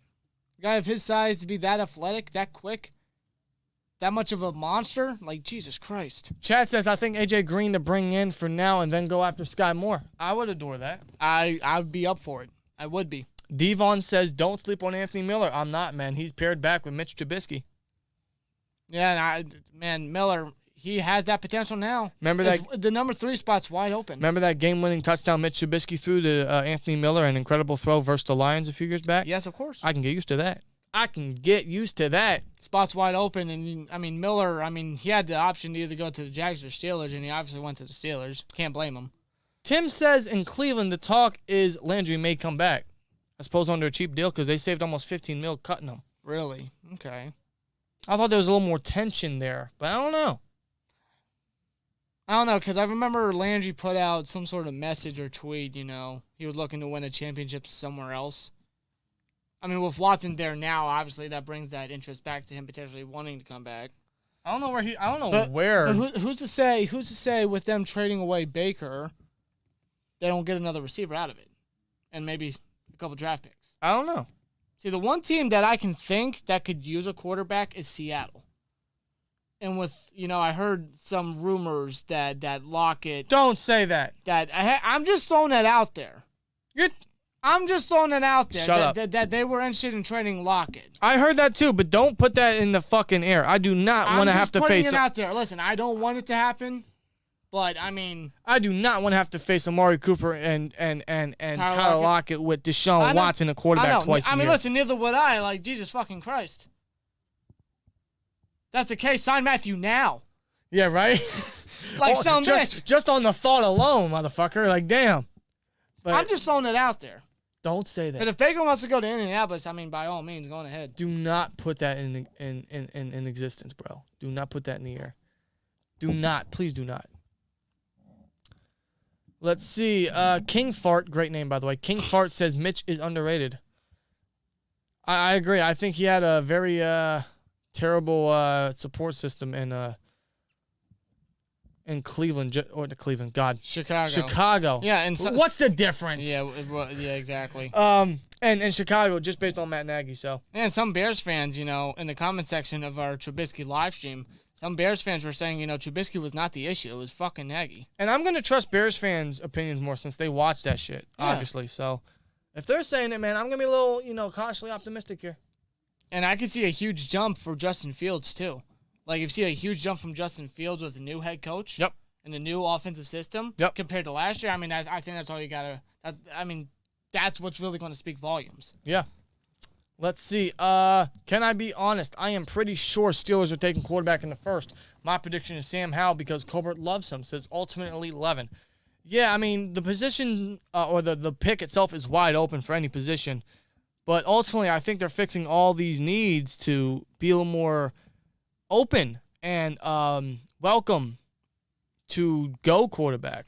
Which they could be. And that could be how that would be my last option for a first-round guy, which I don't think Howe is. Now, the thing about Howe, though, when it comes to the top 5 guys for this year's quarterback class, I believe he is the youngest. I think he's 21. He is the youngest. So let's say the Steelers do want to start Trubisky this year and sit a guy, right? Which at this point, again, I have no problem with knowing that they fixed so much. Thank you, Colbert, by the way. But let's say they do want to sit a guy. Obviously, you need someone that's young enough where you put them in year 2, year 3-ish. They're not going to be too old to start. Like Rob said, Howell would be the youngest. He's only 21. Exactly. A guy like Desmond Ridder, let's say he starts 2023, right? Say he battles with Trubisky for it. He would be 24 at the time, and I think so would Malik Willis. I know Kenny Pickett would be 25. So that's still young, but you would want someone younger at quarterback, and that's something that Sam Howell does possess. Right. However, he's not my first, second, or even third option. Oh yeah, I'm right there with you. He wouldn't be my immediate option either. Although I wouldn't mind Howell, but he wouldn't be my first option. No. I don't know what quarterbacks are going to be there. I can tell you Malik Willis won't. Maybe he does. And if he is, I'm sure he's a Steeler. It could be Pickett if he's there. It could be Ridder. To be real with you, it could be Corral. To be real, I mean, I don't know. But I agree, Elite Man. I think it's ultimately leading to quarterback, but I'm going to be open to other positions. Yeah, as am I. I'm not really going to have my mindset be settled on one position. I'm open to any. Yeah. Mr. Weirdo Extra, did you guys see Juju Smasher pass Disney characters on? Of course I did. Yeah, Dan saw it and he showed me, and I chuckled a little bit at some. I thought it was hilarious. It was a little silly and inappropriate for sure, but I thought it was hilarious. Hey, he's going to have all the time in the world to do TikToks with Jackson Mahomes. God bless Patrick. And Brittany. And Brittany. God bless Patrick, okay? Prayers for Patrick Mahomes. That's why he went to the Chiefs. I mean, hey, that's their thing now. So, at least for a year. Our worst fears are coming true. We have two of the worst TikTokers, two of the most annoying TikTokers collabing. And I love Juju. Believe me. But, I mean, it's none of my business. No. I don't know. Good Lord Almighty. But seriously, all jokes aside, best of luck absolutely, to Juju. Best of luck to Juju. I'm very grateful for Juju's time in Pittsburgh, man. Everything he's done for this team, man. Gotta love it. Hey, best of luck. Best of luck for number 19, if he's even going to have that number. Exactly. Mason is the second best quarterback on the roster. Trade the bum who couldn't beat out Mason, says Michael O'Malley. I suppose you're talking about Haskins? Well, I highly doubt they do that since they tendered him. Well, what are they going to get for him? Probably nothing. Exactly. No one's going to trade anything for Haskins. No.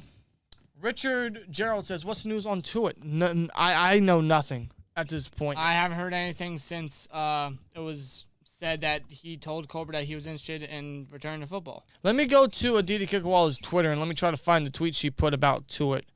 Because that's the last I heard of Tuitt and him coming back. Yeah. So let me see if I can find it so I can show you guys on the screen here. Now give us kind of a update because I know she said something along the lines where Tuitt is open to being back. So let's see if I can find it here. I'm scrolling down her Twitter feed. You're scrolling a lot. She tweets a lot. Well, I know she does. She's a inside reporter. She has to. So. Well, for the AFC North, I mean, I imagine so. I forget. Okay, it's now the 19th. Yeah. So let's see if I can find something. I think it happened before the Trubisky signing, if I'm correct. Here it is. See, I found it. See, wasn't that? See, I found it. All right. There you go. Let's do that. There it is. See, it says, from what I've been told by multiple people within the organization, Stephon Tuitt is doing well, wants to be back, and is wanted back. Depth on the defensive front is good, especially when everyone is above 30. So there is the update on Stephon Tuitt, according to Aditi Kikawala, and that was almost 5 days ago. Okay. But outside of that, I've heard nothing. There's been no update. There's been no word from Tuitt or any mention of Tuitt. Right. So far. So I don't know what's up with Tuitt, but I think we're just gonna have to wait till OTAs come around and see if he does show up. See, how he's doing, in general. Yeah, exactly. Let's see. Screwed Gritty with a $5 super chat says, we need to get the Honey Badgers so we can stop some of these high-powering quarterbacks in the AFC North. Yeah, I think signing Honey Badgers is a little bit more of a must-grab and a bigger priority now that Watson is the quarterback. So, I don't know. Maybe Colbert makes it official tomorrow. I don't know, man. I don't know. We can hope. Fingers crossed we get the Honey Badger. Imagine that. We could have had him a few off-seasons ago, and now we could get him now. And then now that we still have some money, still some room in cap. We got enough to afford him. Again, I'll gladly bring Emmons back, but I'm not saying no. I'm not shutting the door on Mathieu. No. Until he is signed somewhere else that's not Pittsburgh, I'm not shutting the door. Because it's a realistic possibility now. We have the cap. It is a need. There is interest. There should be. Why wouldn't there be? I'm absolutely paying the man if the price is right. Even for a year, Yeah. Even for a year. Because Tomlin's going to want to stack up that defense. Absolutely. They've already buffed up the line. I can anticipate like a 2-year deal. Maybe. I mean, they've given almost everybody 2-3-year deal. I can see something along the lines like that. Something like a 2-year. Now, this is just me guessing. And this could be a steal depending on how much you think Honey Badger is worth. Maybe a 2-year, $22 million deal. Maybe a 2-year, $20 million. I don't know. It depends how much you think he's worth. Yeah. Or how much he's going to be willing to take. You've also noticed with these free agents, man, most of them are like 2-3-year deals. And I love that from the Steelers because they don't lock players in long-term deals. They don't lock themselves in long-term deals. Oh, they've never been like that. Colbert's never been like that. And that's why, like, specific players don't get re-signed so much. Like, that's why they were a little hesitant on paying Bell or even Antonio Brown at some point. Because I think he was holding out a little bit, if I'm correct, if I remember correctly. But they don't lock themselves in big contracts and big long-term deals just because that can hurt them financially down the road. They're safer about it. Yeah. And that's a great approach. That's a very good approach. And they continue that this year. I love that. Unlike the Jags, who give Christian Kirk $18 million for 800 yards a season. Because they pay. I mean, dude, they're just throwing money at everybody. Because they pay Zay Jones $24 million for 3 years, or however much it was, dude, to be out. They going up to their doorstep, ringing the doorbell. The players open the door, and they got 2 big ass bags of money. Like, here you go, sign with us. Like, Christ Join Doug Peterson. Like, good Lord Almighty, that is a difference in those two in those two organizations. Clearly, Like the Jags spent all that money on 2 mediocre receivers. Very mediocre receivers. And let go of their defensive stud, Myles Jack. Thank you, Jags. Thank you very much. Oh, you gotta love I'll forever appreciate you. You gotta love it. Any noticeable defensive ends we could draft? Number 1. I don't think we would need a defensive end, though. I haven't really looked at defensive ends as much as the other positions. Well, defensive end, like Jordan Davis, he would be a defensive end in our system. Yeah. A Devontae Wyatt, he would be a defensive end in our system. Well, the 2 Georgia guys. Right, obviously. So those are the guys, honestly. Maybe a, what's his name? I mean, D-line is actually stacked this year. So you could wait day 2 and get a Travis Jones or a Perrion Winfrey, I think is his name. Yeah, potentially. I mean, there's a lot of options at D-line if you do want to boost it early. All right. Which the Steelers are now, they have the flexibility to do that. And we'll see. You gotta love it, man. Yeah, you gotta love it, and we will see for sure. Elephant asks, who do you hate more, Browns or Ravens? Absolutely the Browns. Yeah, Browns. I got more respect for the Ravens than hate. Yeah. I just can't stand the Browns anymore. Y'all know what teams are pulling for Julio Jones? I would anticipate the Packers now. I would absolutely. I mean, why the hell not? Why the hell not? I thought Juju was going to go to the Packers. Either Juju or Landry. Julio could be. I keep forgetting he's a free agent. I think he could be a Packer. I could definitely see it. Where else? I don't know where he could go. I mean, I can't really think of anything. Maybe the Eagles. Maybe I don't know what else. 49ers already got Ray. Chiefs got Juju. I would have to think the Jags already signed their boys. I would have to think he doesn't go back to Atlanta. The Rams got Robinson. I don't know. Maybe he does go back to Atlanta because they lost Russell Gage, who went to the Bucs. Ridley suspended for a year. They don't have a receiver. No, they don't. So I mean that spot's wide open. Maybe he does reunite with Matt Ryan and the Atlanta Falcons. Because this is Matt Ryan's last ride here, probably. So maybe he signs a 1-year deal and just pretty much goes out with Matt in Atlanta. Tony Daniel II says Treylon Burks is a great value version of DK. That's not a bad thing. I love Treylon Burks. That's not a bad thing. I thought he could have tested better at the combine, but his tape really shows you who he is. Yeah. Because, I mean, Jarvis Landry didn't have a great combine. He had a very weak combine, but you see the player he is. You know, the combine's all about showing you who I am. Yeah. And Treylon Burks, a ton of upside. Roughhouse Boxing TV says, how much is Honey Badger commanding on the market?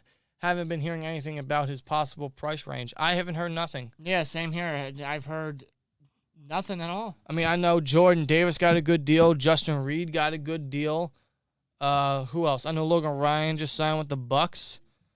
Marcus Williams got a big deal from the Ravens. So I don't know if that is a testament to how much Matthew's worth or what he's looking for. I mean, how old is Tyrann Mathieu again? They're 29 years old. Okay. He might be 30 later. And then this year. the other safeties that you mentioned are definitely younger. He will be 30 in mid-May. Okay. So, I mean, the age factor could come into play for sure. But he's still an absolute enforcer. I know he is. He's a leader. He's a presence. He's a ball hawk. He's been very dependable when it comes to health-wise. Because Very. early on in his career, that was definitely a worrisome thing. But lately, he's been very dependable. And he always was, even with injury. Well, apparently the Panthers are not signing Tyrann Mathieu, so that's a good thing. Yeah, because don't they have Jeremy Chin? They have Jeremy Chin and some other guy. Okay. I mean, they don't really need Tyrann Mathieu, so I mean, it's more open for the Steelers to look at him. Right. That's all I'll say. Tony Daniel says Malik Willis is great at everything except throwing the ball accurately. I mean, that can be said for a lot of these quarterbacks, honestly. That's why I think every quarterback this class, and this is probably the reason why a lot of people don't say that it's so deep or rich, they all need to sit. Yeah. At least half the season. All these quarterbacks need to sit. First-round guys need to sit at least half the season before you toss them in. Day 2 guys need to sit all year. Yeah. That's why a lot of people say this isn't such a great quarterback class, and I'm not disagreeing. Yeah, all these guys definitely have to sit. Even Pickett. But I thought Pickett was the one guy that could be a day one starter, but you Not know, anymore. I think it's just better off that he sits for, if anything, a couple weeks. right, so, but this could be a good time where they could still draft a quarterback and develop him because now they have the freedom. Yeah, they do. They have the capability now to do it. I was not open to it because I wanted them to fix the line. Now they got 2 fresh faces and re-signed Chucks. Offensive line's not a serious need no more. And taking care of the other positions that we had to take care of too. So like now I'm a little open. Yeah, I'm much more open about it. Ultimate Elite says I think Bucks get Julio. Tom Brady is trying to recruit him. Of course he is, but they already signed. I know they re-signed Godwin to an extension. They got Mike Evans. They just signed another receiver or 2. Who was it? Yeah, they got Russell Gage. That's right. They kept Rashad Perryman. I think they still have Scotty Miller. I I mean, think. They could for sure add more. Yeah. I mean, why the hell not? I mean, Tom Brady's coming back for at least one more year. Why the hell not? You know, try. Right. I don't know where Julio goes. Maybe Cleveland. Matthew says Cleveland. Maybe. That's a possible option. They need a number 2. Let's see. Still need a little help on the O-line, but our receivers are more important now, says Jaden Hood. I agree. Honestly, if the Steelers were to still go offensive line, I can guarantee you it's going to be offensive tackle, probably in the mid-rounds. Yeah, just to add more depth. Because I think the only guy we got now is Joe Haig. Yeah, that's it. That is the only depth we have. And they could still sign a guy or even bring Zach Banner back for a cheap deal. But maybe they want to look at right or tackle and maybe look at a possible development, a project if Chucks doesn't work out, maybe.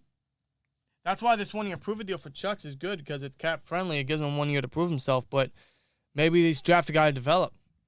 I still like Max Mitchell in the 4th round if he's there. Yeah. Crafty says Cordell Patterson. I would love that. That's who I wanted after I heard the Ray news last night. Yeah. I was like, hey, what's Cordell Patterson doing nowadays? I'm surprised he hasn't been signed yet. Because that guy would have been not only a slot option, a return specialist, but could have been our running back too. He could have filled a lot of positions with one signing. Literally. I don't know where he goes, though. I'm definitely up for signing Cordell Patterson. I really am. I wish. We need a second running back, man. Now with the addition of Gunner, I highly doubt he would. I mean, they could split return specialist duties, but I think Gunner would just be the full-on return specialist. Yeah. But, I mean, Patterson, he proved last year, you know, you put him anywhere, running back or receiver, you know. Arthur Smith used them incredibly well. Oh, yeah. I mean, Arthur Smith's a freaking offensive genius. Yeah. So, I don't know where Matthew, I don't know where Patterson goes, but all I know is we need a second running back. Christ almighty, we do it. And Patterson would fill that. Yes, he would. He'd fill a lot of positions, honestly, but I don't know if we go after him. I don't even know if they showed an interest either. Then again, I've been wrong before. I thought after the Mason Cole signing, I thought they were done with offensive line until the draft. I was so wrong. It took 1 hour for them to prove me wrong. Yeah. I thought Colbert wasn't going to do anything this free agency just because he waited to make moves. Like, we were all wondering, why isn't Zach Banner cut yet? Why isn't Joe Schobert cut yet? We all got to be patient. And the thing is, you know, they're going to pro days too. Yeah, I know. You know, they can't do 2 things at once. I think we all anticipated something a little more immediate, but In due time. In due time. And with what we got, man, I don't know how you can complain about this. I don't know how you Not one complaint from me. Not yet. Man, I'm just loving it. I'm loving it. Gregory says Zadarius Smith opposite Watt would be nasty. It would, but he would cost a lot, and we already have a guy in Alex Highsmith, so no need for Zadarius. However, I definitely think we should get an edge guy in free agency, a Charles Harris, attack McKinley specifically, 2 former first-rounders. They love their first-round pedigrees. Taco Charn could still be resigned. Yeah, we could potentially bring him back and fill that need there. I could see that. I could see that being the very next move the Steelers make. I'm surprised it hasn't been done yet. Well, maybe they're not prioritizing that yet. Yeah, you might be right. They're spending their cap well. You might be right, yeah. You notice how they didn't really resign a lot of guys from last year's roster. They didn't even think about resigning any of these receivers. Yeah. They brought back Chucks, they brought back Adams, they brought back Witherspoon. That's it from last year's roster. And our free agency pool this year. Yeah, the 3 receivers are gone. Edmonds is still out there. Taco's still out there. So, I don't know, man. I don't know. I think that speaks volumes on last year's roster. They're looking to completely reload and revamp the team, and hey, I love it. Yeah. Rich Makes Smoke says thoughts on the Gunner pickup. I love it. I think it's a complete upgrade in return specialist ability. Oh, yeah.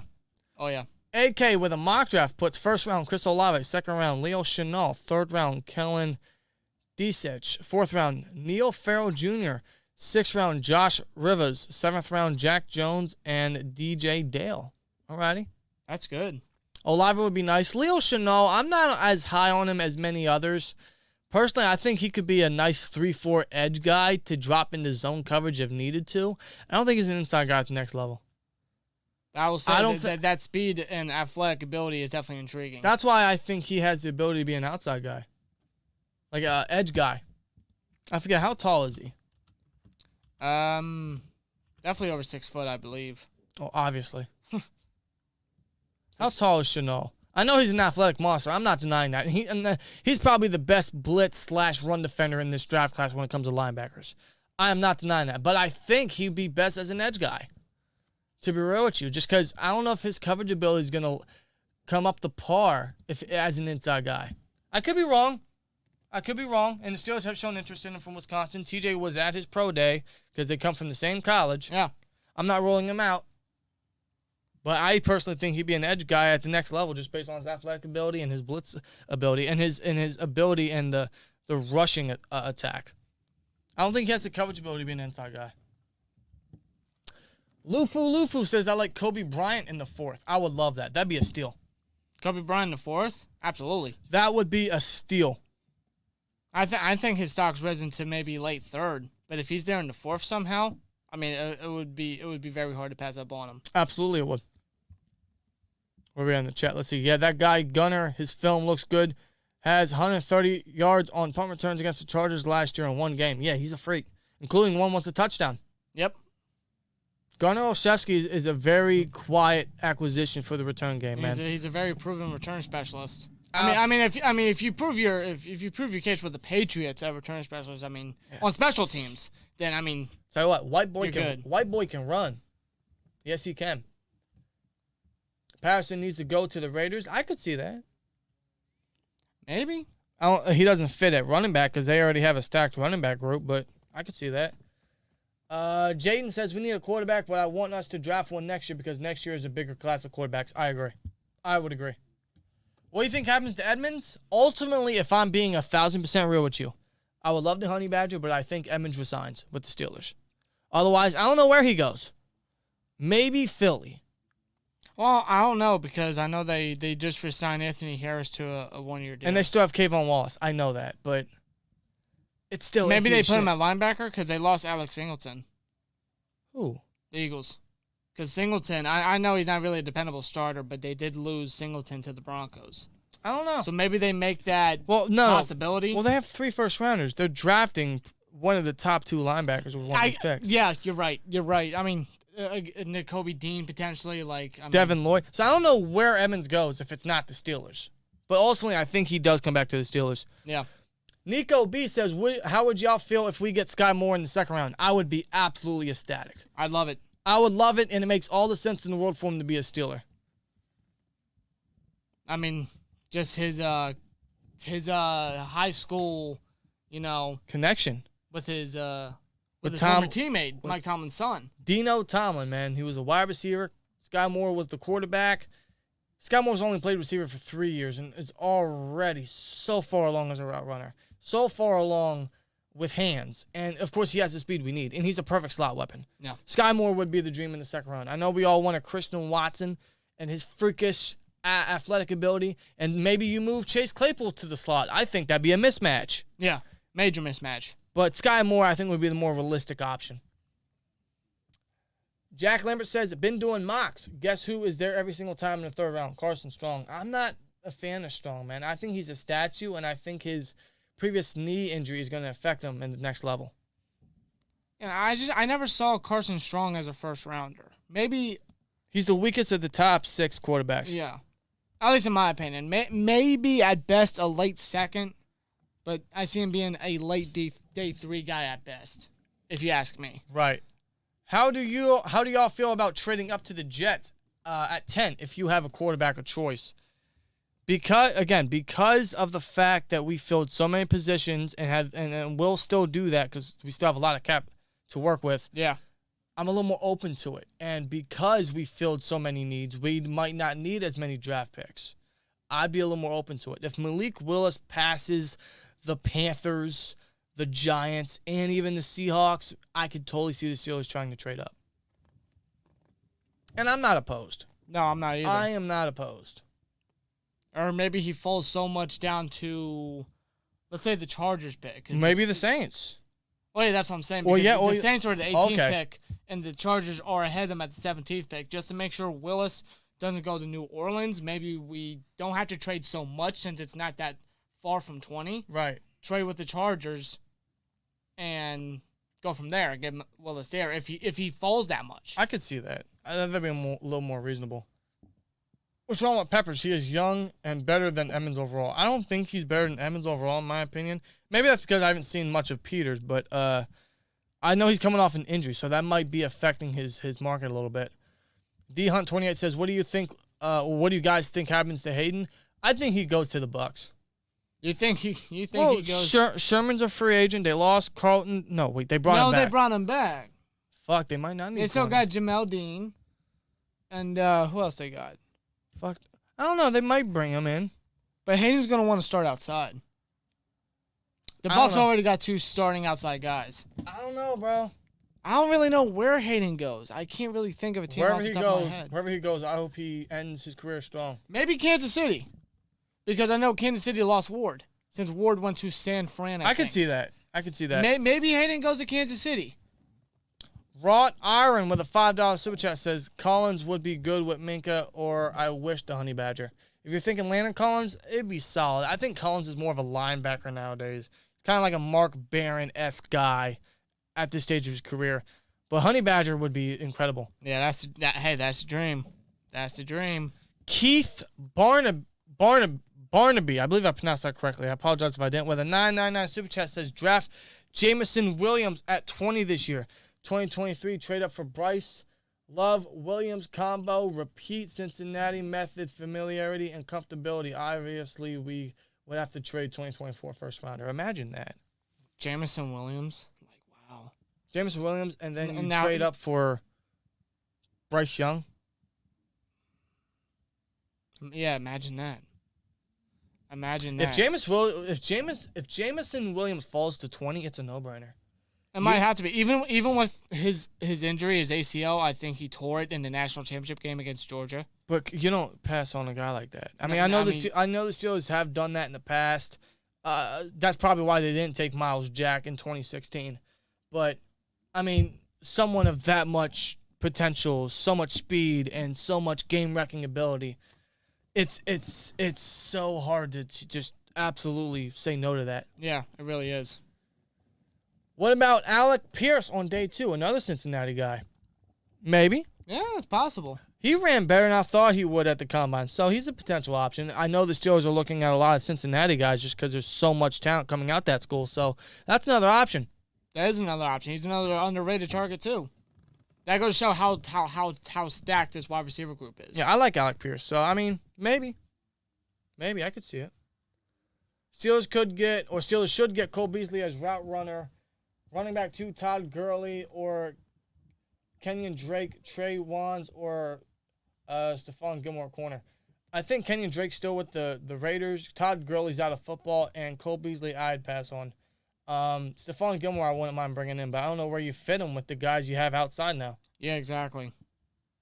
You guys follow hockey or baseball? A little bit of hockey, a little bit of Penguins. I try to keep up with the Penguins. I really do. I try to keep on, who they're facing and if they win or lose.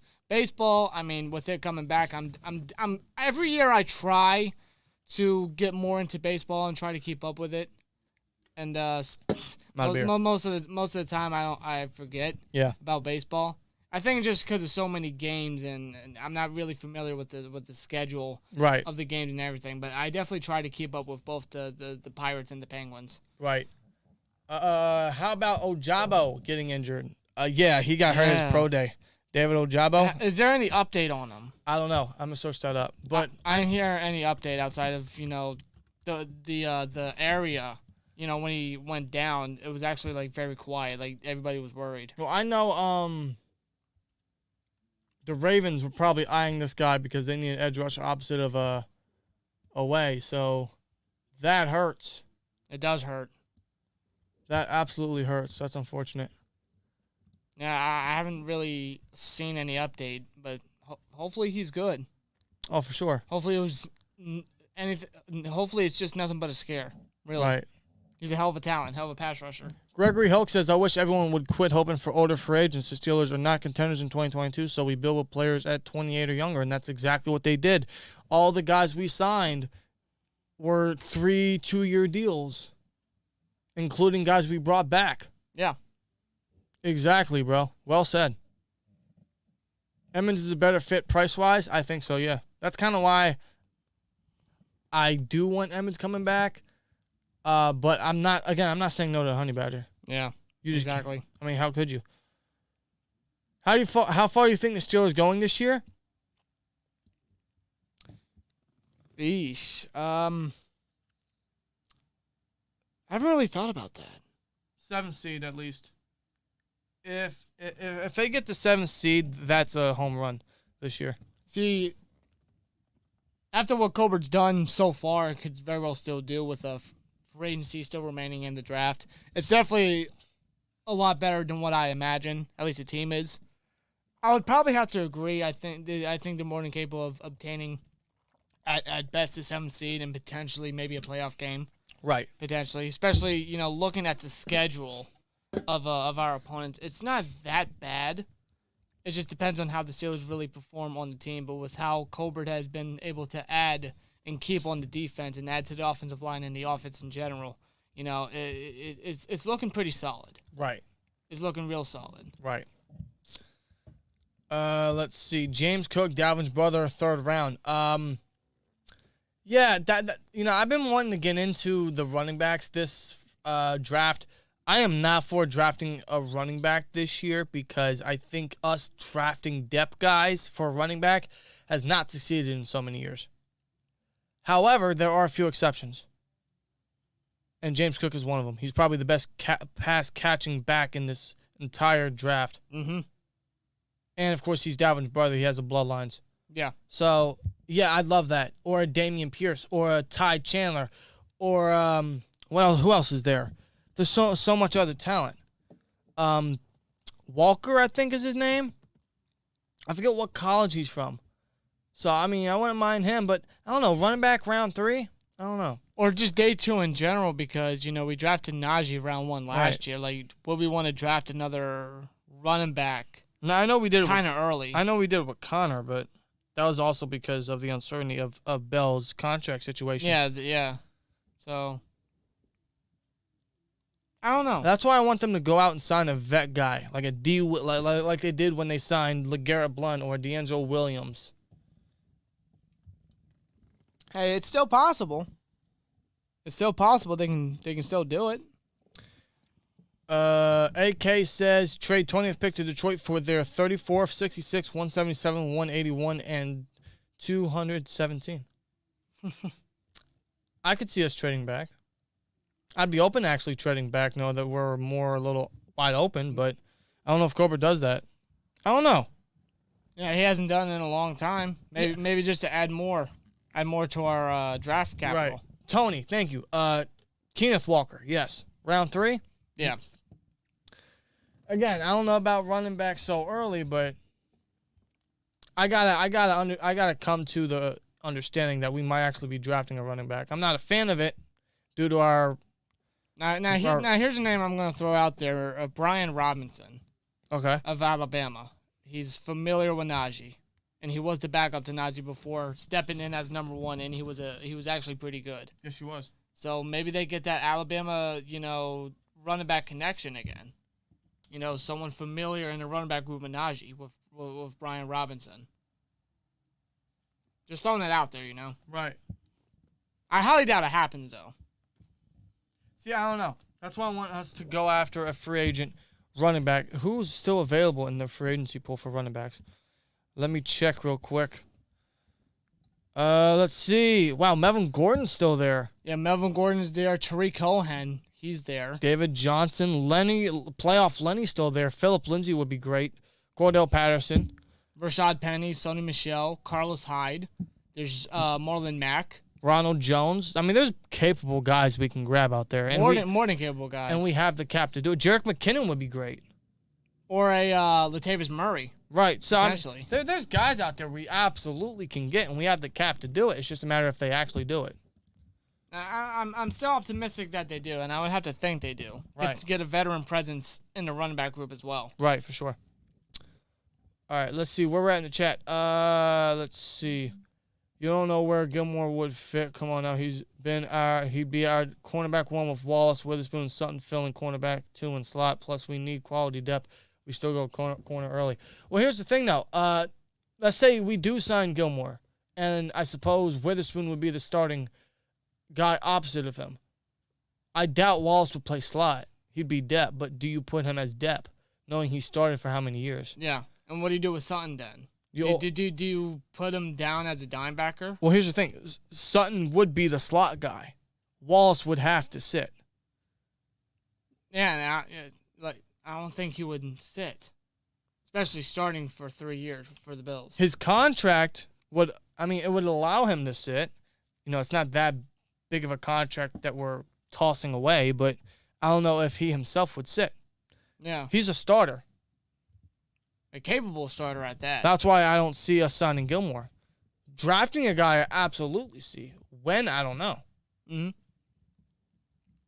Emmons needs a Hayden to work correctly, so we need a corner who can cover one-on-one. I think Witherspoon still has the potential. He has that upside for sure. He's still young, man. And he showcased a lot of that down the stretch of the season. Yeah, he was one of the few lockdown guys for us. Do you despise all Cincinnati teams? No. Not necessarily. More so just the Bengals. I mean, I don't really hate the Reds, and I don't really pay attention to baseball too much, so I have no reason to hate the Reds. Chad, Connor Hayward is absolutely going to be a Pittsburgh Steeler. Yeah, I agree. Absolutely going to be a Pittsburgh Steeler. I have no doubt in my mind. If he's not a Steeler, I'll actually be surprised. Running back Tyler Alliger, BYU. I'd have to look at him. He's a new name I've heard, so I have to look into him. Yeah, same here, definitely. I'll look into him for sure. Again, see, I wasn't thinking of that position being a need, but now I'm going to have to look at the guys, man. Yep. Channing Tindall, linebacker, Georgia, 3rd round, the next Bobby Wagner. If we still go linebacker early, within the first 2 days, actually, Channing Tindall's the guy I want. He was the smoothest linebacker I saw outside of probably Nakobe Dean at that Georgia Pro Day. But I'd even rival Tindall being better in drills than Dean, just because he was smoother. Yeah. He's got that athletic ability. He's got that speed. Tindall would be phenomenal in the 3rd round if they still want to develop a guy. Mm-hmm. Because you still don't know the future on Bush. Yeah, you really don't. So I don't know, man. All right, where are we at? Can you guys say shout out to Mo? It's my girlfriend, huge fan. Shout out to Mo. Shout out to Mo. What's good, Mo? Ton of free agents more than ever before. Pro Bowlers former MVPs in the prospective positions this year alone is unlike any of the other compared to years prior. Hell, a great O-line left on the market. There's a lot of great guys, Keith, man, on the market. Yep. And this is just the first wave, and we still got all this talent. That's insane. Yeah.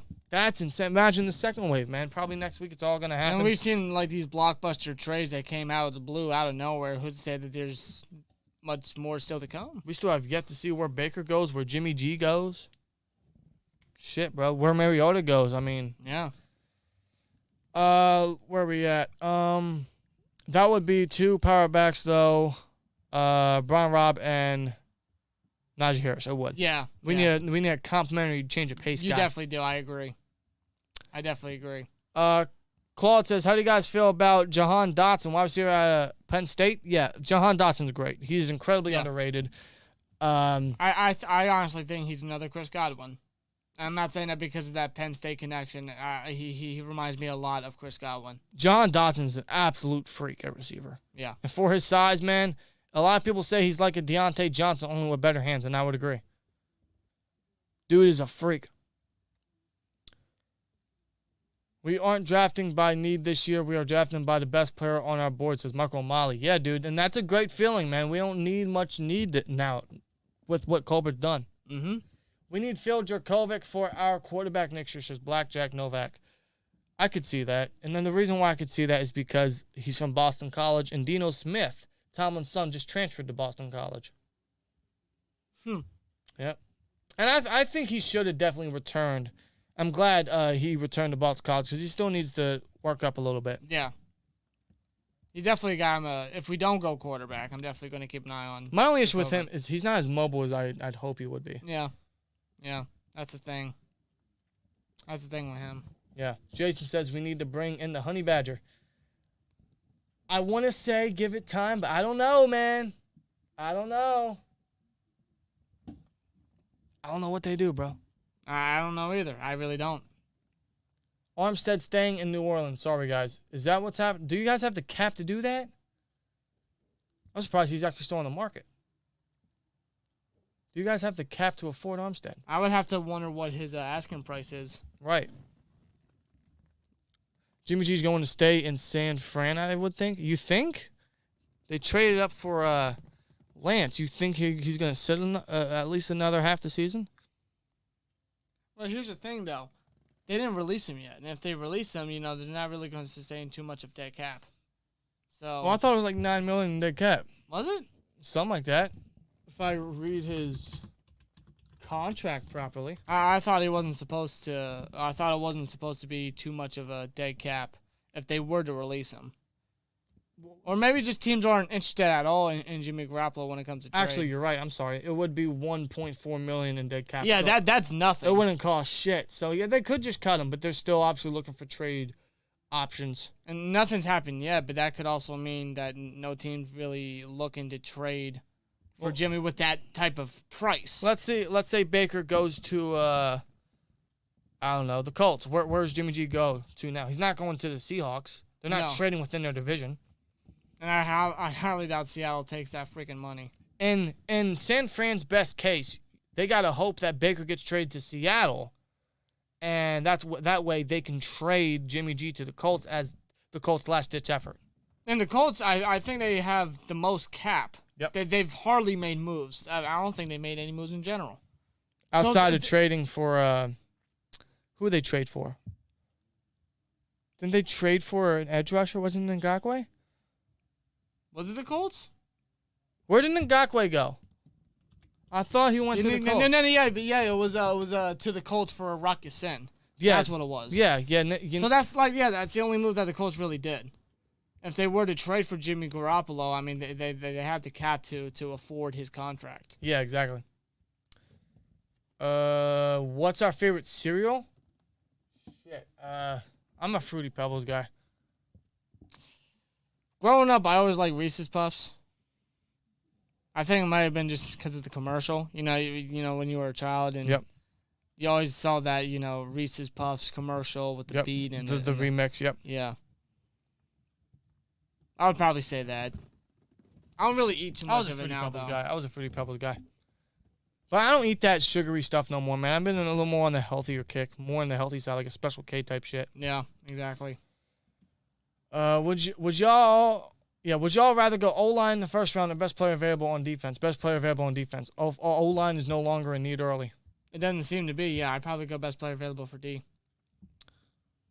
If the move, Jimmy, it will be after the draft. So you think Jimmy's going after? You think Jimmy's gonna move after the draft, Mason or Jason? It could be during too. Could be during or after. I can see something like that. We have an alpha free safety. We don't need an alpha strong safety like the Honey Badger. Draft Drisker from Penn State. He's awesome. We could wait for the draft for safety. I just don't think that's ideal. We cannot go into the draft without a starting strong safety. I highly doubt we would rush a rookie too. And I don't think Killebrew would be a capable starter even for a couple of weeks. No.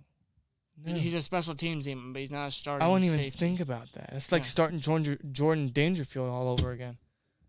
And there's, again, like we said earlier, there's capable safeties still out there. Right. I would have to imagine they sign at least one, even for maybe a year or two. Noah says Steelers need nose tackle, veteran wide receiver, safety, and if Cole starts, move over Green to guard. Draft inside linebacker, cornerback, wide receiver, and quarterback in round 2. We definitely need a nose tackle because Alualu is getting up with age, and I think Adams is just a depth piece for now. Yeah. So we need an eventual nose tackle. I don't know. Maybe we go D-line early. We could. We really could. Arav says Tobey Maguire is the best Spider-Man. Absolutely he is. Yeah, no question. That's my fucking Spider-Man. Tobey Maguire is my Spider-Man. He's the one I grew up. He's the only one that I've actually ever seen. Yeah, don't kill us, but we haven't watched the Andrew Garfield Spider-Mans or and the Tom Holland Spider-Mans. And we haven't seen the recent one because we haven't seen the other Spider-Mans. Yeah, don't shoot us, but no, we haven't seen any of the other Spider-Mans after Maguire. I just had no interest in it because I'm not a fan of reboots or remakes. Well, it wasn't really a reboot or remake. It was a different vision. Well, it was a vision or a reboot. I only know one Spider-Man. That's Tobey Maguire. So that's the only one I really... That's, at least at the time, when I was at that age, that's the only one I really cared for, and that's why I kind of still... Well, I kind of still have that mentality. Well, we have to see the new one. I know we do. But we have to catch up. I know we do. Cinnamon Toast Crunch. Oh, of course. How can I forget Cinnamon Toast Crunch? I didn't have that much as a kid, though. I don't know why. It's not because I didn't like it. I love Cinnamon Toast Crunch. But it was never my first choice as a kid. Yeah, it was either Reese's Puffs or Cocoa Puffs. Would you take Pitt-Reed in the first round? I wouldn't take any safety in the first round. Maybe trade back and then get them. Yeah.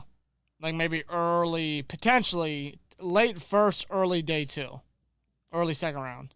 Norwood there, but still need a starter. Yeah, Norwood is not a starter, especially not at any safety position. He might be a starter at nickel one of these years, but definitely not strong safety. No. He could barely start at free safety for the Chargers game. He's not starting a strong safety. 2 entirely different positions, 2 entirely different responsibilities. Norwood cannot uphold that yet. Not yet. Reasons you guys stopped going to DHK, just because I wanted more authentic material. Something that fits comfortably, something that fits better, something that looks better. Yeah.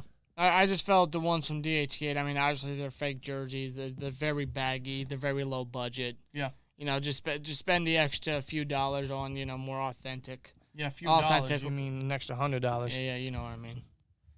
It's worth it. It's worth it. At least to me it is. Who you got for D-line round 1? Well, if we were to go D-line round 1, it's probably Jordan Davis. Or say he's not there, probably Devontae Wyatt. But if he's not there, then I don't know. Yeah. I don't know either. It's a stat class, but if those 2 guys aren't there, I don't know if they reach for a defensive lineman. Yeah. So why did Tuitt miss the whole year? Well, because he was dealing with, I think it was a knee injury, but also because of the passing of his brother. Yeah. He went through a lot. And he just obviously wasn't 100% healthy, so. He just wasn't healthy. He wasn't in football shape, and he wasn't really in the best state mentally either. He wasn't healthy in any shape or form, any way you look at it. Yeah. Y'all out on Bobby Wagner, too. Yes, there's no point for Bobby Wagner now, knowing we got a stud in Jack. Yeah. Then there's no point. I really don't know where Bobby Wagner goes now. Ravens, maybe. Oh. I don't know. I hope not. It's another free agent still on the market. Jerry says, "What's up, Twins? Hope you guys are doing well. God bless." We're doing great, man. Yeah, we're doing good. Thank you. God bless you, too. Hope you're doing good, Jerry. Hope everyone's doing good in the chat, man. It's 1:07 here on March 19th. Good Lord. And we have over 200 of you guys in here, man. That's awesome. You guys are beasts, man. This was literally impromptu. This was last second. This was last minute. We scheduled this for tomorrow night to talk about it. But we got off work, and shout out to Steeler Country, Justin Notstad. And I asked him, he's like, okay, we just got home. Should we still stream? He's like, yeah, stream. I was like, fuck it, we'll stream. Also, because here we are 2 hours later. Because it's Friday night, I'm going to open a cold beverage, and I'm going to talk some Steelers football. This is just the first wave, and you're already seeing what Colbert has been doing, man. Yeah. Good Lord Almighty. And at almost 1:10 in the morning, you guys are still here. That's dedication. Oh, yes. That's massive dedication, and I thank every single one of you. I really do. You guys are absolute beasts, but You guys are awesome. Kevin Colbert himself is an absolute beast. Omar Khan is an absolute beast. The Steelers got themselves a few beasts in free agency, and they are far from done. Far from done. They could still sign a strong safety. They got edge to potentially fill. Running back, too. Other needs, man. They are far from done. They still got a lot of cap to work with and could potentially create more for whatever the need is. Just imagine, man. That's incredible, man. They had all this cap to work with and created more cap by just cutting Banner and Schobert and didn't even restructure anything and still have a lot of cap left. Yep.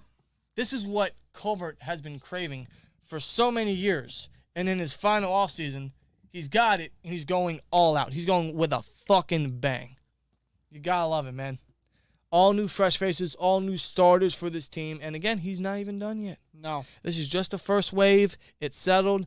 And once that second wave comes, we'll see. We'll see if he surfs, man. And I'm excited for it.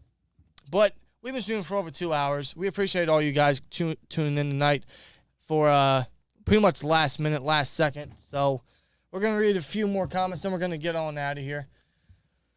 Let's see. Best Batman is Rob Pattinson. You think so? You think so? I wasn't really a Batman fan growing up, but I don't know. You think so? See, I haven't really seen the new Batman movie yet, so No. I can't really judge. I know it's dark as shit, though, and I do want to watch it. Yes, some people have said, it's kind of like the Arkham games where it's like very dark and brutal and just like chaotic. That's what you would want. That's Oh, what yeah, I of would course. envision Batman to be. Of course. So, I definitely want to see it for sure. Kathleen says, good night from the Bahamas. Well, Kathleen, you have a great night yourself. Have a good night. Firestorm says, defensive line in the draft, if no Jordan Davis, Perry and Winfrey, Oklahoma. That would be incredible. Yes, it would be. That would be incredible. Big fan of Winfrey, man. Hope you got your short game together. Peace, y'all. Corky's research says, what about Julio Jones? I'm passing on Julio, man. It's just his injury concerns are too much. Yeah. Although we do need a locker room. Jerry says, appreciate it, Twins. Thanks. Also, do you guys watch the Arthur Motes Experience with Duke podcast? I try my best to support everyone who talks to us football. Of course. Yes. Of course. I love Motes. I love Duke, man. I love what they're doing over there. Yeah, huge shout out to both of them. For real. Hell yeah. Michael O'Malley says, get the likes up, people. Listen to Mike, man. Listen to Michael. Yeah, y'all tripped me out, scheduled it for tomorrow, then you're live tonight. Yeah, I mean, it was a last-second thing. It was a last-second decision, and, I'm glad we did it. We got it out the way, and who knows? Maybe we do sign Mathieu, right? And maybe we go live tomorrow. I don't know. Maybe, some breaking news happens when it comes to the Steelers. I don't know. Or maybe we figure something out to do tomorrow and still go live. Talk about something, man. Talk about something. I don't know, man. We'll figure something out. D. Andrew Johnson says, Kyer Elam. If we were to go corner and he's the best corner there at 20, I would not hate that. No, I'm a fan of Kyle Elam. I love Elam, man. I really am. Absolutely love Elam. Well, no matter what, we're all here for the Steelers, and let's go. It's going to be a good year. Can't wait, says Stan Clear, man. Absolutely. It's going to be an intriguing year for sure. I'm excited. Do you know how much cap space we have left without restructuring? I think it's still over $20 million. I believe you're correct on that, I think. That's incredible. I could be wrong, but something along the lines, at least I know it's well over 15. If I'm man, correct. all these moves and still have that much. Still got the capability to go out and get more. Absolutely. I don't know the guy's name very well. I just know the guy who played the American Psycho was the best at Batman. Christian Bale, is that his name? I think that's him. I didn't see American Psycho.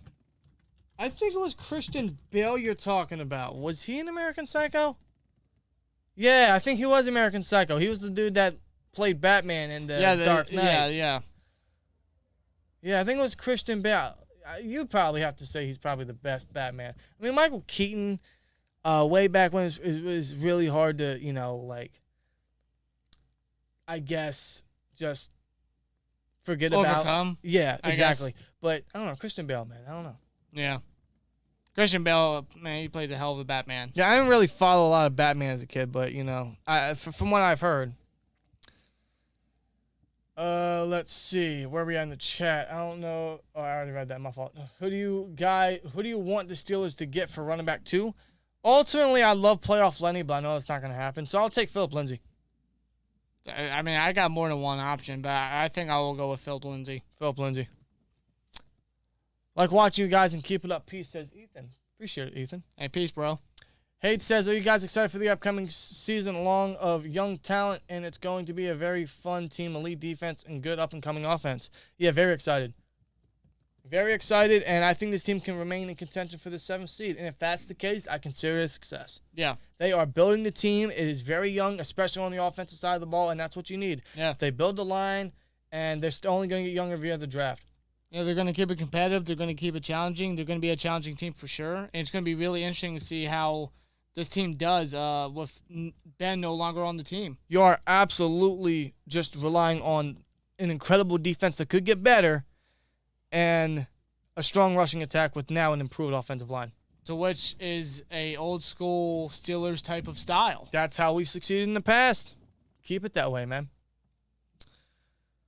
Needrew says Tariq Cohen would be an awesome number 2 as well. If his medicals come out properly, then I'd welcome Tariq Cohen. Yeah, I mean, I would actually like Tariq Cohen. I'm just concerned about his injury because I don't think he's fully recovered yet. Right. Blackjack Novak says, if you guys come to Pittsburgh, you can hang here, no charge. Well, we'll be over there next month for the draft, so we'll figure something out. Yeah. I can't wait for it, though. Next month, we're going to be in Pittsburgh for the draft week. We do that every year. I heard the draft party's coming back to Hines. Is it? That's what I heard, so I'm excited. If that's the case, I'm going to take it immediately. They haven't announced it, but if that's the case, we're going to be there, man. We haven't been there since 2019 before the pandemic started, and I can't wait to get back to Hines, man. I love Hines, love being there, love being on the field. I got to put in my audition to be a receiver. Just saying. It's wide the hell open. It's wide open, and you know what? I'm going to be the next Steelers wide receiver. Shoot your shot. Just like Tom Grossi says, man, he's going to be the next Packers receiver. I'm going to be the next Steelers receiver. If it's wide open, shoot your shot. I don't know, man. But I can't wait to get the pictures next week. But appreciate all you guys tuning in tonight. You guys are awesome. Love all you guys, man. This is impromptu, and all you guys showed up just to hear us talk about the Steelers free agency moves, man. And there's more to come. We'll get more of that out as soon as it's announced. Yeah, for sure. So I hope you guys follow along, stick around, and I don't know if we're going to be live tomorrow. Maybe we do sign Mathieu. If that's the case, I think we can say that we will be live, but I don't know. We'll see what Colbert does. Every day he's made a move this past week, so maybe he continues that trend tomorrow. Hopefully it's a positive move. Hopefully it's safety news. We need a safety. Let's sign a safety. Let's just get that out the way and bank on our safety for next year opposite of Minka. We have to. We have the cap to do it. Now it's time to get it done. Get it done tomorrow, Colbert. And I'll be damned if you get... Yeah, let's see if he ends the week on a high note. And if you get Mathieu, man, that is the cherry on top of this already incredible Sunday that you've done this entire week. Yes. You son of a bitch, man. If you get Mathieu, I'll be damned. I'll be damned, man. We shall see what happens. Hopefully we get some confirmation tomorrow on most of these guys. On Mathieu, if he signs with the Steelers, if he signs somewhere else, on Emmons, just to get some clarification on what we can expect. But you guys have a great rest of your night. Have a great rest of your Friday night. And have a great rest of your weekend if we do not see you guys anytime this weekend. So you guys have a great one, man. Stay safe. Have fun, man. Here we go, Steelers. Good shit, Colbert, man. Let's keep it up. Let's see what they do next, man. And like, comment, subscribe, and we'll see you later. Peace!